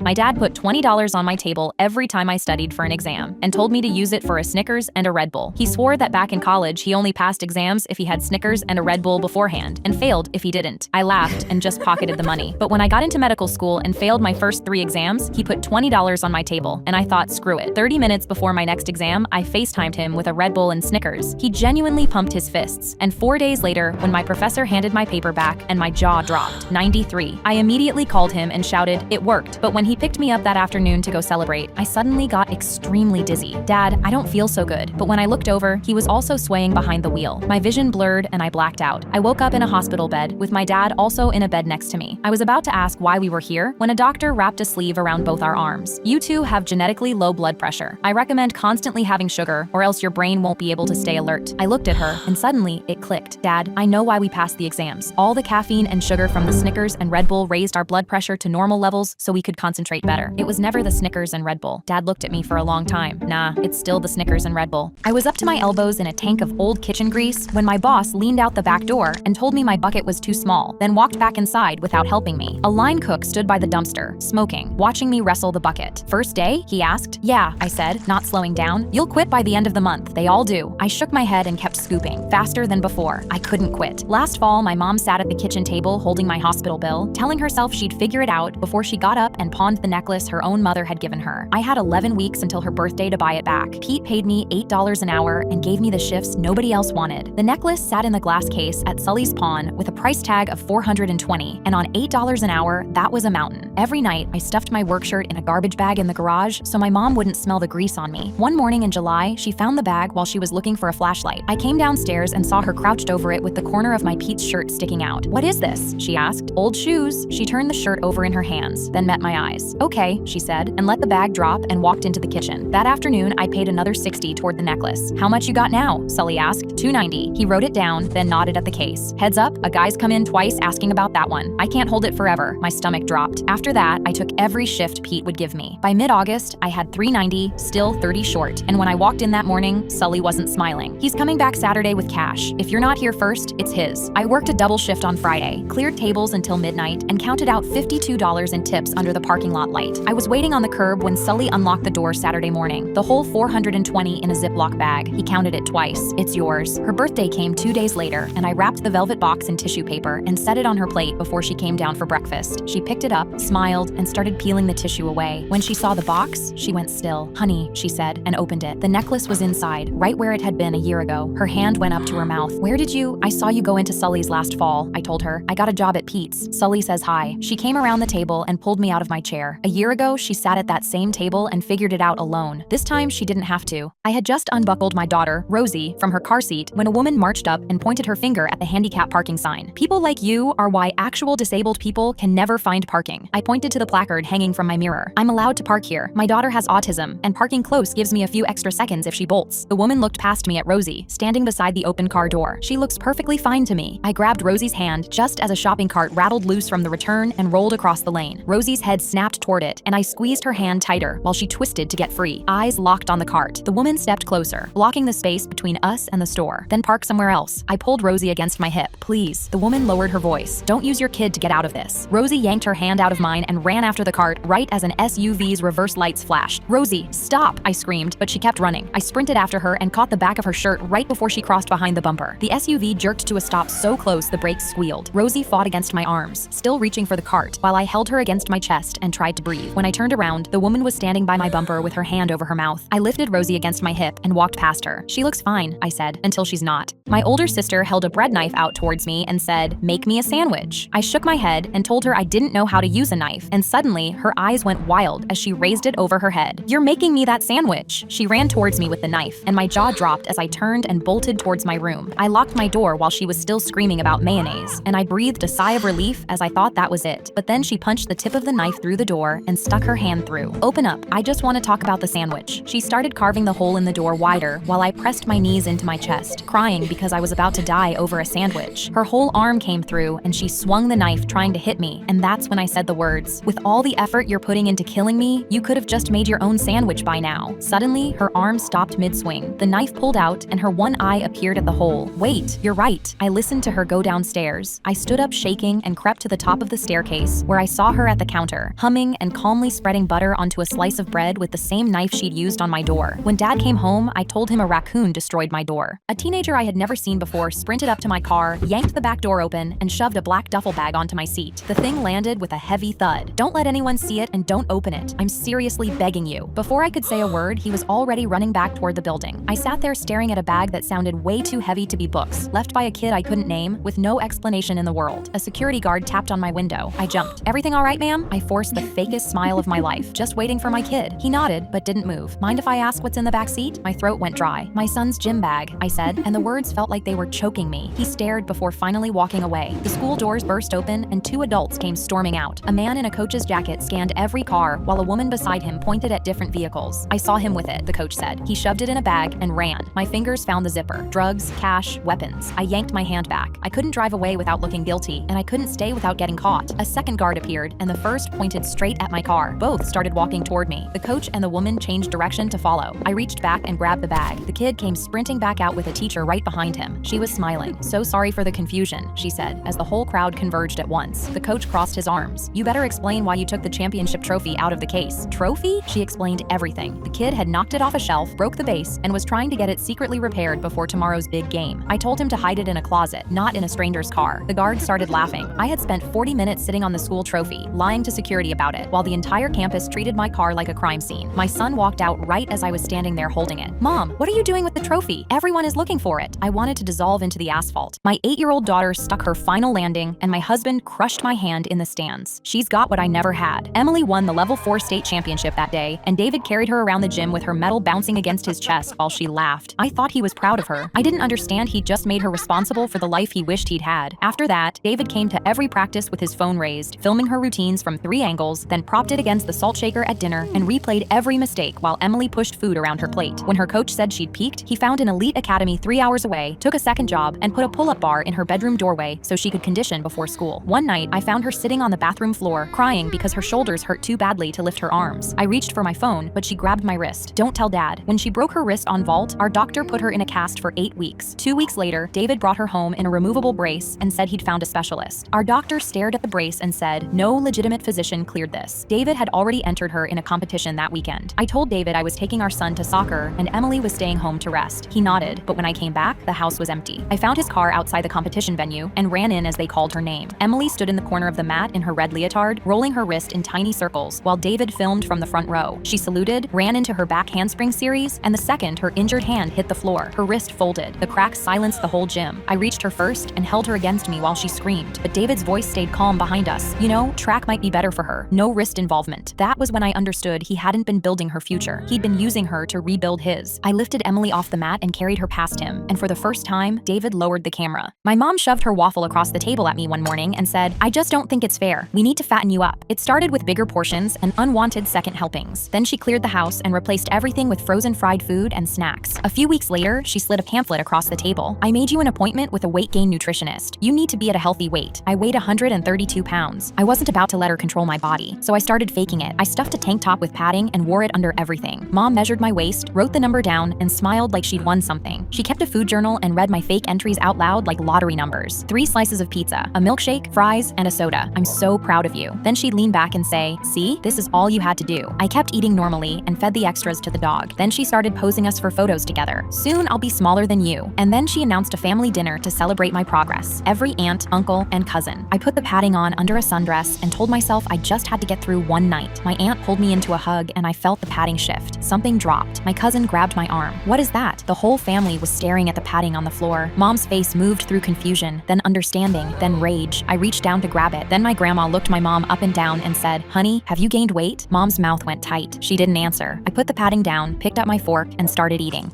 I was sitting in a courtroom watching my son in handcuffs when the judge read out his charge, assault of an elderly man. I was confused because my son is the kindest man I know. The judge said my son Ryan beat up a defenseless old man in a parking lot for no reason, and this trial will determine if my son is guilty or innocent. The old man sat in a wheelchair, bandaged, crying. The whole room glared at my son like he was a monster, but Ryan just stared at the floor. I knew something wasn't adding up. The old man's prosecutor stood up and pointed at my son. "This monster beat a defenseless senior in a parking lot and left him bleeding. This can be counted as attempted murder." The courtroom collectively gasped. He held up photos of the old man's injuries and pointed at deep scratches running down his arms. He was clawed at, beaten, and left for dead by his own car. Then the old man took the stand, shaking, barely able to speak. I was just walking to my car. He came out of nowhere and attacked me. Each piece of evidence made me more confused. People in the room started crying. I kept waiting for Ryan to say something, but he just stared at the table. I didn't want to doubt my son, but the evidence was convincing. Then the judge slammed his gavel and said he'd heard enough to decide his verdict. Just as the judge opened his mouth mouth to give the verdict, the courtroom doors flew open. A young woman ran in, and my son gasped like he knew her. She screamed, "Wait, the man in handcuffs saved me!" Everyone looked at her confused, and for the first time, Ryan spoke. You don't have to do this." But she turned to the judge. "That old man tried to drag me into his car. I clawed at his arms screaming, and Ryan tackled him off me. He told me to run and stayed silent this whole time to protect me. My son was willing to go to jail for a woman he didn't even know." Everyone's eyes turned on the old man, who'd gone pale. The judge realized the scratches were from her fighting for her life and stood up. "Uncuff Ryan and arrest the old man." They moved the cuffs onto the old man, who turned out to be an actual monster, and I pulled my son into my arms. "I never thought of you as a monster. You're the kindest man I know." I was walking to an ATM to withdraw cash when 3 rough-looking teenagers blocked my path. "Sorry, miss. We haven't eaten in 2 days. Can you get us some food?" I had no clue if that's actually what they wanted, but I was so scared I just said yes. I pointed to the ATM nearby and told them, "I just need to withdraw some money first." They nodded and sat down on the curb watching me. I walked up to the ATM and inserted my card and typed my PIN. The machine started processing my withdrawal, and I still didn't know if this was a good idea, when suddenly a man in a black mask grabbed me and shoved me to the ground. I hit my shoulder hard, and he took all the withdrawn cash and started hitting the withdraw more button repeatedly. The cash dispensed, and he put more in his pocket. But then the 3 teenage boys who asked for food came running. One of them tackled him to the ground, and another pinned him. The third immediately checked on me, asking if I'm okay. I said yes, and he went back to the robber, who now had a bloody nose. "What kind of fully grown man waits behind a woman at an ATM? You're a joke." He pulled off the robber's ski mask. "Got your clown mask, you dummy." The man was struggling, and they zip-tied him and started going through his pockets. They took all the cash he stole and gave it back to me. The teenager who originally asked me for food said, "I'm really sorry we got you into this. We were just hungry." The other 2 stood up off the now sobbing man. "We're gonna go ask someone else. We're really sorry for putting you in danger, ma'am." They turned to leave, and I realized they weren't bad. I pointed to the convenience store down the road. "Come on, I'll get you whatever you want." Their faces lit up, and the biggest one dropped to the zip-tied man and took out his wallet. "What? I want dessert as well." We walked away, leaving him tied up in the middle of the road for anyone to see. My grandma's apartment complex banned her bird feeders, so she weaponized the birds. She had kept 3 feeders on her patio for 11 years, beside 2 lawn chairs that stayed side by side after my grandpa died. Every morning, she sat in one chair with her coffee. His stayed empty beside her. The birds knew her schedule, and she knew their names. So when a new patio policy showed up on the community bulletin board banning feeders, she took them down without a word. She sat there until dark, staring at the empty hooks while the birds landed on the railing and waited. Then she read the policy again, slower this time. The next morning, she sat outside with a 5-pound bag of birdseed in her lap, looked at the railing, and poured the whole thing over the edge. "The sign said no feeders," she said. It didn't say anything about feeding. She had a system. Seed in the morning, bread crusts after lunch, scraps from cooking at dinner. The birds found her within a week, then told other birds. By day 10, the grass below her patio had disappeared under a carpet of sparrows, and a pair of Canada geese had claimed the manager's parking space. Management slid a letter under her door, and she used it as a seed scoop. On day 12, a parrot landed on her railing. We live in Ohio, so where it came from is anyone's guess. She fed it a cracker, and after that, it never left. The next morning, the office called, asking if she understood the policy. Grandma looked out at 30 birds on the lawn and said, "Better than you do." That afternoon, the manager showed up with an eviction notice. 72 hours to stop feeding the birds or leave. For the first time, Grandma didn't say anything. She sat in her chair, looking at the empty hooks, while the birds waited on the railing. "Well," she said, "they're gonna regret these next 3 days." On the 68th hour, the property manager knocked on her door himself. Behind him, 2 maintenance guys held all 3 of her feeders, cleaned, with fresh hooks to hang them back on. 3 days of ducks in the pool, bird poop coating every car, and a mail carrier who refused to cross the courtyard had finally taught them what Grandma already knew. The feeders were the only thing that kept the birds on her patio, and when they were taken away, the whole flock just scattered across the complex. So they gave the feeders back, hoping this disaster would end. She sat down, and within minutes, the birds returned, landing on the feeders, the railing, and the grass below. Then the parrot landed on the empty chair beside her. Grandma looked at him and laughed into her coffee. Grandpa's chair had been empty for 11 years. That morning, it wasn't. The safari jeep hit a ditch and launched me into the mud. I spat out dirt and immediately turned around to get back on, but the jeep was already driving away. The tour guide leaned out his window. "Sorry, but we have to leave you. It's the rule." They sped off down the loop trail, and my heart was beating out of my chest because I had no way to get back. And behind me, I heard something heavy moving in the water. I turned around, splashing the water behind me, and saw a crocodile with its jaws wide open. I kicked it in the eye, and for a second, it thrashed backward. I was catching my breath, looking around for something I could use as a weapon to defend myself when I spotted more crocodiles emerging from the water. I scanned the swamp for anything to swing, found nothing but mud, so I cracked my knuckles and decided I wasn't about to let myself get beached by some little fish. "Oh, it's on." I jumped on the big one's back, wrapped my arms behind its jaws, and bit its skull until my teeth ached. It rolled, so I bit harder until it went limp and all the other crocodiles swam away. An hour later, the engine came back around the bend right on schedule, and I was standing in the swamp, caked in crocodile blood. It skidded to a stop a foot from my knees, and the tour guide gasped, "You're still alive?" I crossed my arms, and he said, "Either get back in the jeep or get out of the way. You can't block the road. We're on a schedule." I I yanked his door open and shoved him out into the mud, then climbed into his seat, adjusted his mirror, and leaned out the window like he had. "Sorry, but we have to leave you. It's the rule." I immediately started driving, and in the rear view, I could see the crocodiles coming back for him.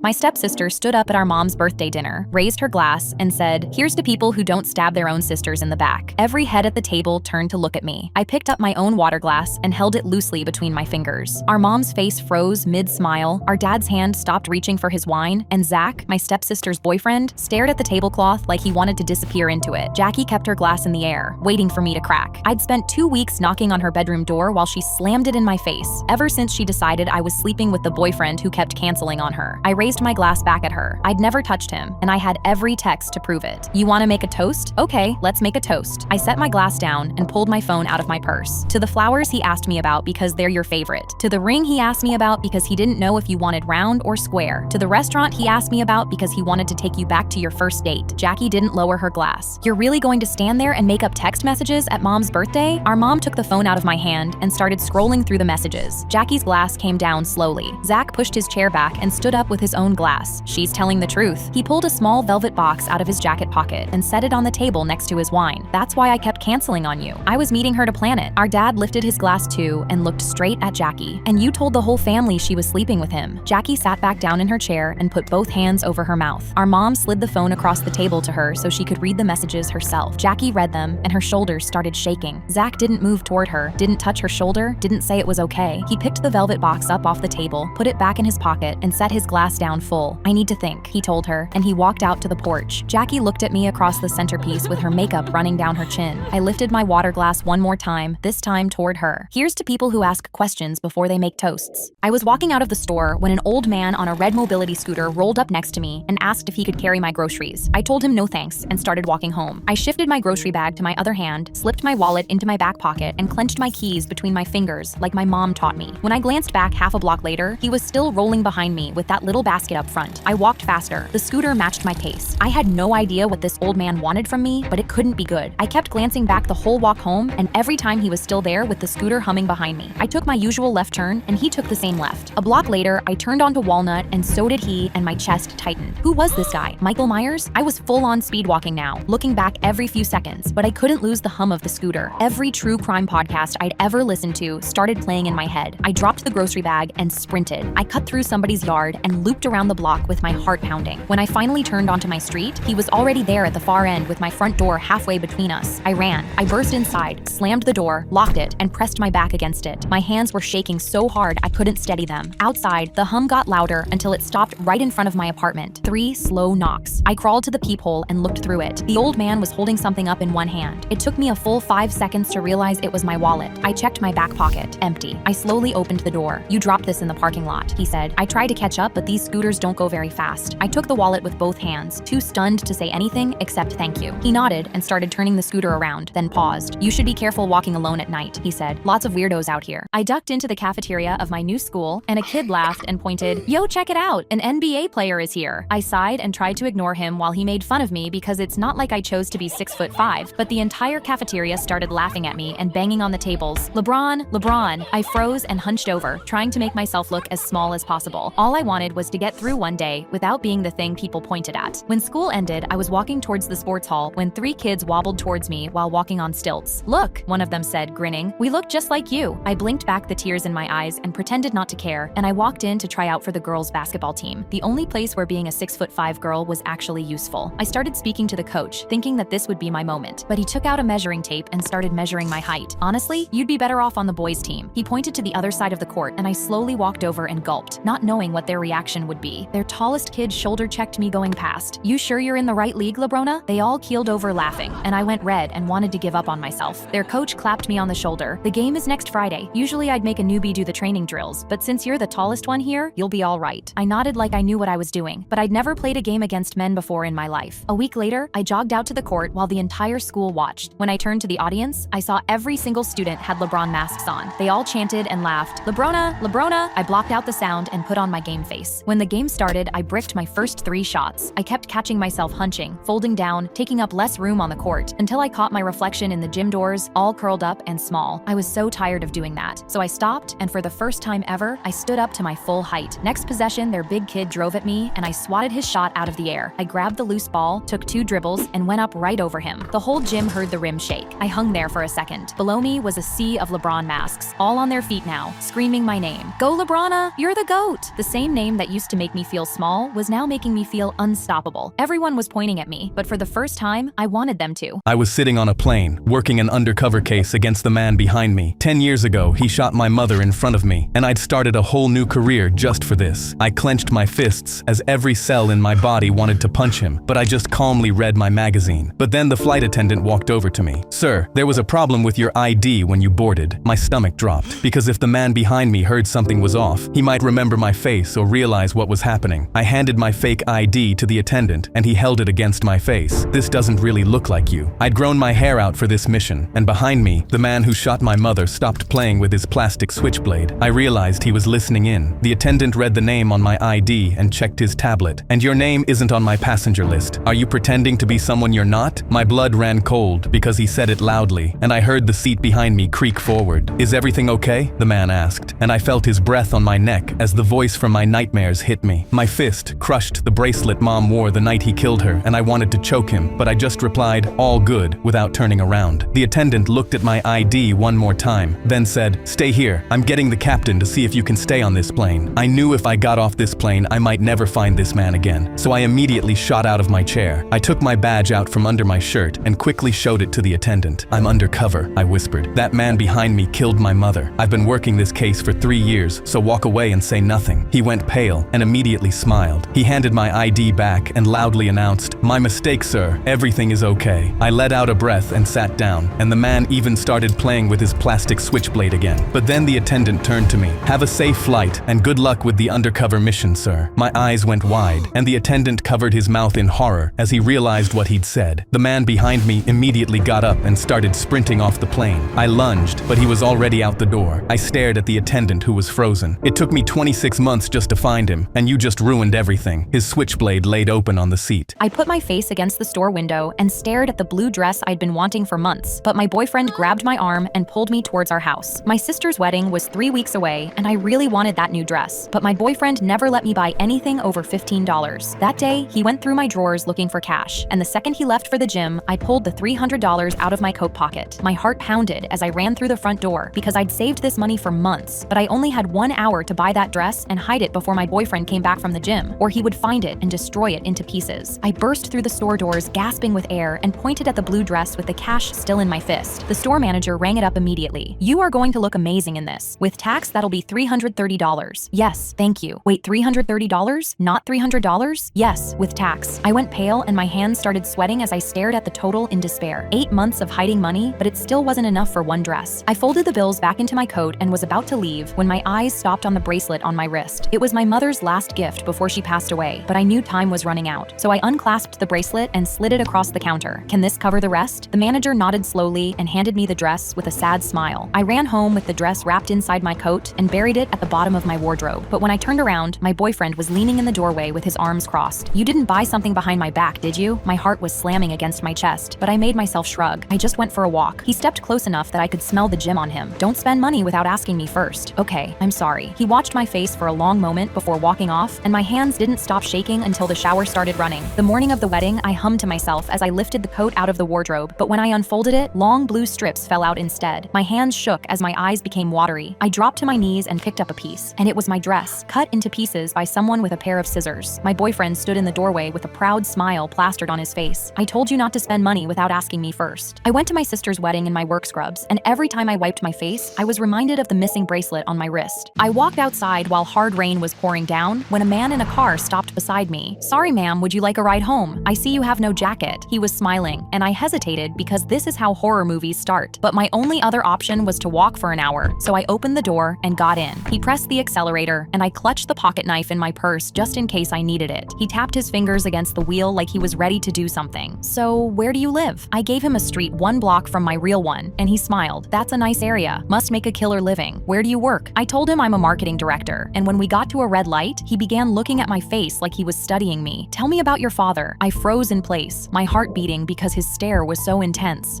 My dad left when I was 4. He never tried reaching out. I hate him." His eyes narrowed as he kept staring at my face. "That's your jawline." He suddenly reached his hand out like he was going to touch my face, but then caught himself and put his fingers back on the wheel. I gripped my knife tighter, sweat beading down my face. He asked if I'm seeing anyone, if I have kids, and with each answer, he smiled wider. I was so uncomfortable I asked him to let me out, but that's when he locked the car door. I asked again, but he just stared at me. I knew I was in danger, so I pulled the knife and pressed it into his ribs. I said, "Let me out." He raised his hands with tears in his eyes. He slowly pulled his wallet from his jacket and took out a photo. "I'm your father, Nora." I looked at the photo of baby me in a man's arms, and my heart sank. "I never left you. Your mom kicked me out. I wrote you thousands of letters, but she hid them all from you." He began crying, and I put the knife back in my purse, my hands shaking. This man was my dad. Even when everything said no, he never stopped trying to find me. I hugged him and told him my real address. My sister and I were home alone when someone pounded on the front door. "I'm your neighbor. Someone's breaking into your car right now." I cracked the door open, and the man craned his neck, looking straight past me into the house. I slammed it shut and locked it, and when I turned around, my sister was already pulling at my arm, white as a sheet. She dragged me to the window, and her ex was standing in the yard, staring up at the house. She'd broken up with him months ago, but he never stopped showing up, and now he was here the same night a stranger had pounded on our door. It was just the two of us in that house, and keeping my sister safe was on me. I pulled her back from the glass and tried calling our parents, but it went to voicemail, so I talked fast and told them to get home right now. When I looked back, the yard was empty, and that was somehow worse than watching him stand there. A second later, every light in the house cut out at once, and I knew he'd left to do it. I turned on my phone flashlight just as the back door handle started rattling hard. We ran for the kitchen, and I pulled the broom off the wall, the only thing close enough to grab. That was when a voice came from the other side of the front door, calm and even, like he had all the time in the world. It was the man who said he was our neighbor, but he wasn't talking to us. He was talking to the ex, telling him to hurry. The car was never real. They had been working together from the very first knock. The banging started on the kitchen window right behind us, and my sister was sobbing as I planted my feet and held the broom out in front of us like it could stop anything. The front door splintered, and the man from the porch came through first, then froze when he saw the broom in my hands. In the same second, the kitchen window shattered behind us, and the ex climbed through with a bat, ignoring me completely and going straight for my sister. I swung the broom anyway, knowing it couldn't stop a thing, but then headlights poured through the broken doorway and flooded the room white. The ex turned toward the light, and I cracked the handle across the back of his head as hard as I could. He dropped. My dad came through the door a breath later and put the man from the porch on the floor before he could move. He crossed the kitchen and took the broom out of my hands. "You're both safe now." He pulled both of us into a hug while my hands continued to shake. The hotel receptionist slid my keycard across the desk and whispered, "Don't look," but the man in the corner asked me for your room number. I turned my head just enough to catch him with his hood up in the corner chair, watching me over his phone, and the second our eyes met, his gaze snapped back to the screen. My grip went slick on the suitcase handle. I'd rolled my suitcase in alone at midnight, and the lobby was empty except for the three of us. The receptionist took my keycard back off the counter. "Stay calm. I'm moving you to a safer room myself." I asked if we should call the cops, but he said there was no time. His hand closed around my shoulder, and he steered me past the main elevators, badging us into the service elevator instead. "He can't follow us in this one." The elevator opened, and I stared at the hallway with half the lights dead, doors with no numbers, and no sound anywhere. "This doesn't look like a guest floor." I slowed, but his hand kept pushing me forward. "It's the private wing, that's the point." My stomach tightened at the way he said it, but before I could pull away, the main elevator chimed behind us, and the hooded man stepped out, walking straight at us without pretending anymore. My legs nearly buckled, so I grabbed the receptionist's sleeve. "He's here. He's following us." He pointed at a stairwell door ahead of us. "Through there. It locks from the inside. Nobody can reach you." His fingers dug into my shoulder and pulled, and my feet followed because the man behind us kept coming. But halfway down the hall, a door stood propped open by a housekeeping cart, a maid stripping the bed inside with every light on. I told the receptionist, "I'll just hide in here." He shook his head and clamped down hard on my shoulder. "He's too close. The stairwell is safer." I wrenched my shoulder free, ran past the maid, and slammed the deadbolt behind me. I pressed my ear to the door and heard nothing. No footsteps, no knock, just silence. 3 weeks later, I was scrolling the news over breakfast when my phone dropped out of my hand. 3 women had been found dead behind a stairwell door in that hotel's private wing, and the night receptionist had been arrested along with the hooded man he paid to scare guests into running to him. My hands started shaking. Nobody in that lobby ever asked for my room number. He needed me scared enough to follow him all the way to the stairwell, but I stopped just one door short. I was doing my makeup on the back of the bus when suddenly the group of varsity university athletes started surrounding me. 4 of them dropped into the seats around me and boxed me against the window. The captain of the team elbowed his friend. "This is why my first date's gotta be a swimming date." His friend smirked. "Dude, I see this all the time. 3 out of 10s can false advertise and pretend they're 10s. It ain't right." I scrambled and looked around to sit somewhere else, but they'd cornered me. I had nowhere to go. The captain ripped the makeup bag off my lap and shook it out across the seat. He uncapped my foundation, smeared a stripe down my forearm, and held it up. "What is this paint? You're chopped regardless." My voice was trembling. "Please just leave me alone." His friend turned his phone camera on me, mocking me in a high-pitched voice. "Get ready with me to expose the most catfished girl in 10th grade." He spoke so loudly that the popular girls sitting in the front started turning around. The captain laughed and spread his arms at them. "Here comes the Sephora crew." The girl with the platinum blonde ponytail stopped at my row and pointed at the captain. "Hi, I'm Melissa, and this is my boyfriend." She turned to him. "Sorry, this was my boyfriend. We're done. I'm not into guys who are insecure." I gasped and watched as one by one all the other popular girls started breaking up with their boyfriends. The boys started begging, Wait, chill. It was just a joke. We're sorry." Melissa crossed her arms. "We're only forgiving you if you do exactly what she says." She pointed at me and everyone turned to face me. I giggled, picked my foundation off the seat, and held it out to them. "Put it on. All of it. Yourselves." They smeared it on with shaking hands, streaking it past their ears, and the whole bus was shaking with laughter. The ponytail girl crossed her arms. "What do you think? Good enough?" I looked at 4 orange faces and shook my head. "Nah, it's giving false advertising." She grinned. "Let's show them how it's done." The girls crowded into the back seats, tilted my chin up, and finished my face. I sat down for breakfast with the daughter of a billionaire, and she instantly smiled at me. "Want to see me make $2,000 by the time we leave?" I put down my menu and replied, "Sure," expecting her to show me some billionaire nonsense. But she just called the waiter over and politely pointed at the menu. "I'll take a 16-egg omelet, a side of baked beans, a glass of prune juice, and 2 black coffees." Our food came out, and I watched her eat without a word. "How is this going to make you $2,000? I asked between bites of my pancakes, but she just smiled and kept eating. The bill came out to $243, and she swiped her black business card without looking. The transaction went through, and I leaned close to her. "You said you'd make $2,000, but you're down $243. Guess the billionaire failed." But she laughed. "Not yet." She went to the bathroom and came back 20 minutes later, clutching her stomach. "All empty now, but that bathroom is cooked." I sat there confused until I saw an employee come out of the same bathroom. "Someone just destroyed that bathroom. We need to call the plumbing company," he told his boss. Within 5 minutes, 2 plumbers came in, and I heard them say, "Whatever happened here is terrible. This will cost $2,500 to repair." They went into the bathroom, and that's when she smirked at me from across the table. "You know my billionaire dad owned that plumbing company, but last year he transferred it to me. So that $2,500 this restaurant is paying to fix the bathroom is going straight into my pocket." She put a $100 tip on the table. "Told you I'd make $2,000 by the time we leave." My daughter forgot Captain Fluffington at Grandma's house, and that stupid stuffed rabbit is the reason I heard my own car get stolen from the living room. We had already said goodbye twice, loaded her snack cup, buckled her car seat, and pulled halfway out of the driveway when Lily patted her lap and froze. "Mommy, where's Captain?" I checked the passenger seat, the floor, the cup holders, even though I already knew. The gray rabbit with one button eye was still inside. "We'll get him tomorrow," I said. Lily's face crumpled. "He'll be scared." I was tired. It was getting dark, and my car was still running because I thought this would take 10 seconds. I unbuckled her anyway. Grandma opened the door laughing. "Back already?" Lily ran past her in socks, yelling, "Captain's missing." I left my purse and phone on the front seat because the car was right there in the driveway with the headlights shining through the living room window. We checked the couch. Nothing. Under the coffee table. Nothing. Behind the basket of dog toys. Nothing. Lily dropped to her knees and shoved both hands between the couch cushions. Outside, an engine revved. At first, my brain refused to understand the sound. I turned toward the window, just as my car reversed out of Grandma's driveway. The open passenger door swung once before slamming shut. My purse was still inside. My phone was still inside. The car seat was inside too. Grandma grabbed her phone and called 911 while I stood frozen in the living room, one hand gripping the curtain. For one awful second, all I could picture was Lily's little shoes hanging above that empty car floor. Then she tugged on my sleeve. "Mommy!" I turned around. She was barefoot on Grandma's rug, holding Captain Fluffington by one floppy ear. He'd been wedged behind the couch cushion the whole time. 20 minutes later, police found my car behind a closed car wash with the front bumper cracked and my purse dumped across the seat. The officer kept saying we were lucky. Lucky the thief only wanted the car. Lucky I had brought Lily inside. Lucky the car seat was empty. I looked down at Captain Fluffington tucked under her chin. I had gone back for a toy. I came back with my daughter. I hauled my brand new gorilla couch into my living room and walked upstairs to grab cushions for it. But when I came back down, my eyes widened in horror. The YouTuber Sambucha was suddenly on my gorilla couch, his arms resting above his head like he owned it. I dropped the cushions in shock and went to ask what he was doing here, but he sat up before I could. "I'm your new neighbor, and by the way, you should really close your back door." He pointed at the cracked open back door, then patted my gorilla couch. "Also, this is a fire couch. I'm gonna use it if that's cool." My doorbell rang before I could tell him no, and Sambucha's face instantly lit up. "They're here." He shot up and ran past me to open my own door, and I gripped my head in disbelief. An entire crew instantly started flooding into my apartment, carrying a white table, a microphone, a PC, and a monitor. An entire recording setup. I screamed, "What is going on?" But Sambucha calmly replied, "My new house isn't big enough for a recording studio, so I'm gonna use yours," while directing where to place all his equipment. My blood boiled in anger, and I tried to step in their way, but Sambucha slapped my hand away. "The gorilla couch needs to be the centerpiece." He ordered his crew to move it, and when they did, they dropped it so hard record, I heard my floorboards crack under it. Then they shuffled out while I stood there in disbelief because one of my favorite YouTubers had set up a recording studio in my living room without my consent. I told Sambucha to get out, but he completely ignored me and sat in his chair. "Here's $600, buddy. Consider it rent." He slapped it on the table, but I immediately shoved it back and grabbed his mic. I said, "Get out." That's when Sambucha got up. He pushed me to the ground and my head hit the edge of the gorilla couch as he stood over me and crossed his arms. "I almost fought Jonah Hill. Don't think I won't fight you." He put on a bucket hat before I could react and sat back in the chair. He clicked record and began talking into the microphone. "Hey guys, so today we're testing if we can turn our neighbor's house into a recording studio." That's when I snapped. I shot up and started ripping the cushions off the gorilla couch, my face red in anger. Sambucha laughed into the microphone. "As you see guys, our neighbor is pretty angry," but he couldn't even finish his sentence before I yanked him out of his chair. I picked him up over my head and violently stuffed Sambucha into the gorilla couch. Sambucha was still screaming, "No," as I slammed the cushions back on, trapping him inside. He tried to punch his way up, but I grinned and sat down exactly where he was trapped. "You know, Sam, you're exactly the type of guy to get stuffed inside a gorilla couch." He kept punching and screaming, but I just put my arms above my head, then yanked out his monitor cable and watched the DVD logo bounce until it hit the top corner. "We're gonna be here a while, Sam." Me and my son were in the airplane bathroom when I tried to open the door, but my hand wouldn't move. Liam was kicking his heel against the wall the way he did on every flight when we were in the bathroom together. I tried again, but my entire body was paralyzed. Something was wrong with me, and I couldn't tell him. I tried again, and my hand still wouldn't move. Someone started knocking on the door, soft at first, then harder, then a fist that didn't stop. I tried my best to at least move my mouth to scream for help, but my body refused to move. "Mommy," Liam said, but my head wouldn't turn to look at him. I tried to say his name, and my mouth wouldn't work. My body started shaking, and I couldn't make it stop. The edges of my vision went black, and the little mirror above the sink started to disappear. "Mommy, mommy, mommy, what's wrong?" Liam's voice climbed each time. A woman started shouting through the door. "What is wrong with you in there? Some of us need to use the bathroom." The lock turned from outside and the door slid open. Her eyes hit my face and the shouting stopped. "Oh my God, can you hear me?" She told the flight attendant without taking her eyes off me. "Active stroke, female, 40s, get this plane on the ground so we can save her life." She got me out of the stall and laid me on my side on the galley floor. She kept her hand on my shoulder until we landed. I'd had a stroke at 35,000 feet, and she was a doctor flying home from a conference. She rode in the ambulance holding Liam's hand the whole way. I survived with some weakness on my left side. The doctors said another 20 minutes in the air and I wouldn't have survived. Every time we take a flight, Liam asks, "Is the angry lady who saved you flying with us today?" I was getting ready for my wedding when I saw a man wearing all black standing behind me in the mirror. Before I could scream, he clamped his hand over my mouth and yanked me back. I thrashed and kicked, but he was too strong and tied my wrists behind my back like he was kidnapping me. He dragged me toward the door, and I had no idea where we were going or who this person was. The person shoved me into a small, dark room full of TV screens and locked the door behind us. My heart was pounding because my wedding was in 20 minutes, but then he pulled off his mask and my eyes widened. It was my fiancé, Ethan. I screamed, "Ethan, why are you doing this?" He smiled. "I'm leaving you here. I'm marrying someone else." I couldn't believe this. "My family will come looking for me. You won't get away with this." He laughed. "I told your family you got sick and canceled it. They're not here." My heart sank. He planned this. "Then whose wedding is happening right now?" His smile got wider. "I tied you up so I could marry a rich girl. You're poor and worth nothing to me, but now I'm set for life." I stared in horror. He pointed at the screens. "You can watch the wedding from here. Front row seat." Then he walked out and locked the door, leaving me tied up as his real wedding began. But I was determined to get out of here and make him regret this. I started looking for something to set me free, then spotted a box cutter on the desk and sliced the ropes off my wrists. Then it hit me. This was the security room, and the camera had recorded everything Ethan said. My fear turned into rage. He just handed me everything I needed to destroy him. I pulled the footage onto my phone and ran downstairs just as the ceremony started. I burst through the doors. "Stop the wedding!" Ethan's face dropped. "Ignore her. That's my crazy ex." The bride's father stood up to grab me, but I held up my phone and hit play. Ethan's own voice filled the room. "I tied you up so I could marry a rich girl. Now I'm set for life." The bride stared at him in horror. Her father's face hardened. He nodded once, and a dozen men in suits surrounded Ethan, tied his wrists, taped his mouth, and dragged him to the trunk. The bride turned to me. "He picked the wrong family. My dad is a mafia boss." I was passing a water bottle to my son during our desert safari tour when an elephant extended its trunk towards him. He reached his hands up, and suddenly, the elephant wrapped its trunk around Caleb's waist. I screamed his name and grabbed for him, but my hand closed on hot air. He was already running away with my son, and I screamed, "We need to get him." Our guide Sifo was already on his feet. "Ma'am, please keep your feet on the floor. Driver, go." The truck lurched and threw me back into my seat. The whole herd was running with Caleb, and we passed a family of giraffes, and I thought they were going to attack us for disrupting their peace, but they just playfully tossed leaves from the tree onto us. When we got closer, I heard Caleb shrieking, but when I saw his face, he wasn't crying. He was laughing. The elephants were laughing too. The herd slowed down and got to a bend where a thin river still ran. The big elephant lowered Caleb onto its back, dipped its trunk into the water, and sprayed it over him, water going everywhere. He squealed and threw his arms up for more. It did it again. The elephant carried him back to the truck truck and set him down in my lap, soaking wet, grinning so wide I could see his teeth. Sipo lowered his binoculars. He saw your son was overheating, he said softly. He only wanted to give him a drink. Caleb pressed his wet face into my neck and pointed back at the herd. Best safari ever. The day after my sister Maggie got engaged, she made me her maid of honor, then sent me the bill for her entire wedding. Here are the venue costs. Thanks for handling the payment. I signed the venue contract that afternoon, my name on every line. The photographer, the florist, the caterer, every deposit came to me the same way, with a heart emoji and a thank you. We used to plan our weddings on her bedroom floor when we were kids, and somewhere in our 20s, she stopped calling. Signing those contracts felt like buying my way back onto that floor, so I signed everyone. At the dress fitting, she pulled the seamstress aside. Get her something that hides as much as possible. I paid for the dress and told myself she was just stressed. Then I showed up to her apartment with the cake samples I had paid for and heard her on speakerphone before I knocked. I only made her maid of honor for the money. I'm dropping her right before the wedding so she doesn't ruin all the photos looking like that. My hand froze on the doorknob, then I took a deep breath and knocked. Maggie smiled the second she answered. So, I've been thinking you'd be more comfortable as a regular guest. My photos need a specific look, so hopefully you'll understand and do just this one thing for your sister. I looked at her perfectly contoured face and felt something snap, but I just smiled. Totally, I understand. I told her I needed to process the change and walked straight to my car while she kept smiling behind me. When I got home, I spread every contract across the kitchen table. The venue, the photographer, the florist, the caterer. My name was on all of it, not hers. The last thing on the table was the cake sample receipt, and I remembered being 8, telling her I'd bake her wedding cake myself someday. I picked up the phone and called the venue first. I need to cancel a booking under my name. The woman asked if I was sure. Maggie wanted me to be a regular guest, and regular guests don't pay for the wedding. I'm sure, I said. One by one, I started dialing. A week later, my phone rang. The venue says we have no booking. The wedding is in 2 weeks and nothing exists. I told her calmly that regular guests don't pay for weddings, so I'd canceled everything. You're jealous. That's what this is. You're uninvited. Do you hear me? Uninvited. I reminded her there was no wedding left to be uninvited from, and she hung up. Then the refunds came in. $26,000 back to my card. I sent her a screenshot of the balance and a text. For the photos, she got married in her backyard, in front of a folding table and a string of dollar store lights. The cake was from a grocery store because she didn't have a sister to make her one anymore. I walked into cheer practice at my new school, and every girl stopped stretching, and I felt everyone's eyes judging how my body looked. So I forced myself to stand straight and look confident. But when I heard the cheer captain whisper to the girl beside her, "What is someone like her doing here?" I knew I had to prove myself. I opened with a front aerial into a back handspring. A few girls glanced up, but the captain just murmured, "Show off." So I went bigger and did a 360 backflip with a twist and landed with a perfect landing. I scanned the girls and saw their faces twitch, doing their best not to seem impressed. I was standing there trying to figure out how to be accepted by the team when I heard a squeaking sound. I turned around and saw the cheer captain and her friend crouched at the landing beam, twisting a bolt loose and laughing, thinking that no one could see them. They wanted me to use that next and injure myself. I frantically turned to tell the coach, but she was staring straight at them, and when they were done, she just rolled her eyes and looked down at her clipboard. She didn't even care. I clenched my fists because I was done trying to win them over. Instead, I was going to win for me. The coach called my name. "Leah, I need to see you walk the beam." I walked to the loose beam, the bolt still crooked. All the girls giggled, and the cheer captain was laughing the loudest. "This is gonna be good." I ran, hit the beam, and it kicked out from under me just like they'd planned, but I was midair and didn't fall. Instead, I rode the drop into an extra rotation and stuck it so hard the mat shook. The beam clattered to the floor. I'd used their prank to make myself look better. The entire gym went silent, and the cheer captain was red with anger. The coach shot up from her chair. Suddenly, there was a clapping by the door. We all turned and she spoke. "The cheerleading board heard the best gymnast in the state transferred to this school, and they sent me to watch." She nodded at me. That was the most impressive performance I'd ever seen. She turned to the cheer captain. "We are always looking for women like Leah who can improvise under unexpected circumstances." The cheer captain's mouth opened in shock, and I grinned and hugged her with a fake smile. "You helped someone like me look impressive here." My voice dripped with sarcasm. "I owe you one." The owner Jerry stormed in during a busy Friday night shift and immediately turned off the music. He told every customer they had to leave right now without paying. Everyone was shocked, but Jerry just ushered them out. Our whole staff started asking what was going on, but the second the last customer left, Jerry instantly padlocked the front door. None of my staff are leaving. Jerry pulled out his phone and started making phone calls immediately, calling corporate, his lawyers, the police. Our line cook, who never showed emotion and no one ever heard speak, asked if this was really necessary, but Jerry ignored him and ordered every staff member to gather in the back. When we did, I noticed my sister wasn't there. She was working with me tonight, but I couldn't see her. She'd told me earlier she was feeling sick, so I presumed she'd gone home. But then Jerry walked up to us with his hand out. "Everyone who has keys to the back freezers, hand them over right now." 5 of us gave him our keys, including me and the line cook. You see, our restaurant had 5 freezers in the back, and each key unlocked a different freezer. He marched the 5 of us to the back and stood in front of the first freezer. He started testing every single key. The first one didn't fit. The second didn't either. My heart was pounding, and when I looked beside me, the line cook was just standing completely still. Jerry kept muttering under his breath while trying the keys. But then he tried the key belonging to the line cook, and the freezer opened. Jerry turned to the line cook immediately. "Stand against the wall. Hands in the air. Don't move." move. The line cook didn't say a word and backed up against the wall, his face unreadable. Jerry told us, hold his arms against the wall, don't let him move. We were all confused, but did it anyway. But then Jerry pointed at me. Not you need to see this. I was shaking as I let go of the line cook. Me and Jerry walked into the freezer, and he pointed at one specific container with tears in his eyes. My hands were trembling as I lifted the lid. My legs immediately gave out. My sister was inside. Her skin was blue, and her eyes were frozen open. I noticed a faint glow through her pocket, and when I reached in and pulled out her phone, one message was typed out to me but never sent. Please help. The line cook locked me in the freezer. Please. I turned around and saw officers cuffing the line cook. I dropped to my knees and screamed at him. Why? But his face stayed completely still. I don't know. I just wanted to see what it would feel like. I want to have pet animals as friends, like Michael Jackson, my son said, pressing his face to the chimp enclosure glass. His teacher had just told me he gets bullied and has no friends, so I turned to buy him a snack to cheer him up, but when I looked back, he was gone. Then a woman screamed, "Oh my God, there's a kid in the chimp enclosure!" My stomach dropped, and I looked over the railing to see my 6-year-old standing inside, walking straight toward the chimps. "You're going to get hurt! Come back here!" I screamed over the railing, but he kept walking toward a baby chimp sitting alone in the corner, and the big grown chimps crowded around him. "You're all by yourself like me. We can be friends," he yelled, reaching out his hand towards the baby, but a huge adult chimp dropped down and bared its teeth at him. I went to jump in, but a keeper grabbed my arm. "It's better if you don't go. These chimps can rip a person apart in seconds." So I screamed, "Then you go save my son," but he shook his head. "We can't. None of us are trained to go in. The handler will be here in 6 minutes." So I watched, frozen, as my son knelt and the baby crept into his lap. But the moment they touched, the grown chimps exploded, screeching and pounding the ground. Then the biggest one charged across the enclosure and reared up over my tiny son as I cried, and the keeper whispered, "He's not going to make it." But the baby chimp scrambled up my son's chest and wrapped its arms around his neck, and the biggest chimp stopped dead. It stared at them, then slowly lowered itself and backed away. Just then, the handler rushed in through the gate and carried my son out, safe, but the baby was clinging to his shirt. The head handler walked over to me, stunned. That baby was orphaned when his mom died, and the other chimps bullied him. He's been alone in that corner for months. She looked at my son holding him. He's never let a single person touch him until now, and if you allow it, your son can take him home. Watching my lonely boy and that lonely chimp hold on to each other, I realized they'd both finally found a friend. My son yelled, "I'm going to name him Bubbles." I raised my arms to hug my boyfriend after my dance competition, but he pushed me away. "I don't think this is going to work out. I can't be with a girl who thinks it's okay to dance like that in public." I stood there staring at him while everyone around us was still chanting my name. He stuck his hand out like a 5-year-old, and "I'm going to need that World Cup ticket back. I'm going to take a woman who actually respects herself." I just laughed because I'd secretly been accepted to dance at the World Cup. It was supposed to be a surprise, but now it was going to be part of my revenge bet. A week later, I was on the actual field for rehearsal, dancing and moving my hips to the song Goals, and I smiled because the hobby he'd called embarrassing was going to be the same one he watched live in the audience. The night before the United States versus Paraguay game in LA, he posted on his Instagram a photo of him with a new girl. It was captioned, "Best seats in the house for the final with my trad wife. Paraguay's taking it all the way." I double tapped because he was about to watch the girl who danced too much do it in front of the entire planet. When the night came, I stood dead center on the field, and as the lights dropped, I spotted him in the front seat with an empty seat beside him. The girl never came. The lights turned back on, and the cameras were swinging straight onto me while I danced the dance that made him break up with me in front of 70,000 people who were all clapping for me. I glanced over at him and saw him standing there with his mouth wide open in shock. When the opening performance ended, my phone was buzzing with texts from him before I even walked off. "I'm so sorry. Please call me. I'm single again." That was incredible. The same hand that asked for the ticket back was now typing as fast as it could. I responded, "Pretty good for a girl who dances like that in public, right?" with a bunch of laughing emojis and USA flags. He started typing his response, and I blocked him. My boyfriend of 2 years left his phone on the couch and walked to the bathroom, and the screen lit up. "Bro, when are you finally dumping her?" I opened it and found a group chat called "For the Boys' Eyes Only," where his best friend Mateo had posted my latest Instagram with the caption, "She posts like she doesn't even have a boyfriend." 6 of us couples did everything together, and every girlfriend was getting torn apart in there. But Mateo wasn't just mocking, he was coaching. "Tell her you need space. Make her think she's crazy." Then, right at the top, "Since my girlfriend left, why am I the only single one? Let's fix that. All of you need to end it by the 30th. He'd already talked 2 of them into it. I put the phone down and smiled when my boyfriend walked back in. But that night while he slept, I screenshotted all of it and sent it to myself. Now I had a deadline too. I started planning and counting down the days, grabbing screenshots every time he left his phone unlocked. At dinner that week, Mateo worked the whole table. He told my boyfriend, "You could have any girl you want, you know that?" Then turned to the guy across from us and nodded at his girlfriend. "You really gonna let her keep you on a leash?" She laughed like it was a joke, but I watched her face fall when he didn't laugh back. My boyfriend leaned an inch toward Mateo and away from me, but I just smiled because I knew I would have enough evidence to ruin him soon. Then, 2 nights later, I almost lost everything. I had my boyfriend's phone in my hands halfway through the chat when he walked in earlier than I expected. I turned the screen to a recipe video a half second before he looked over, my heart slamming so hard I was sure he could hear hear it. What are you doing with my phone? I held it up. Yours was closer, mine's charging. He let it go, but after that, I only touched it when the shower was running. I got the last screenshot I needed the night Mateo announced a party that Friday. That was where it ended. At the party, I offered to play music, and Mateo's TV was already set to mirror from a phone, so I cast mine. I pulled up the screenshots instead of the playlist, and the room went silent. June 9th, I read, Mateo, make her think she's crazy. A girl across the room lowered her glass. That's why he said that to me? July 1st, Mateo, all of you need to end it by the 30th. Get the crew back together. Mateo lunged for the remote, but the screen kept scrolling, his name on every line. I turned to my boyfriend. We're finished. I beat the deadline. The girl who'd lowered her glass stood up. Big same. One by one, the other girls broke up with their boyfriends. Then we walked out together, while the boys sat in the wreckage of the group Mateo built. He got everyone single, just not how he planned.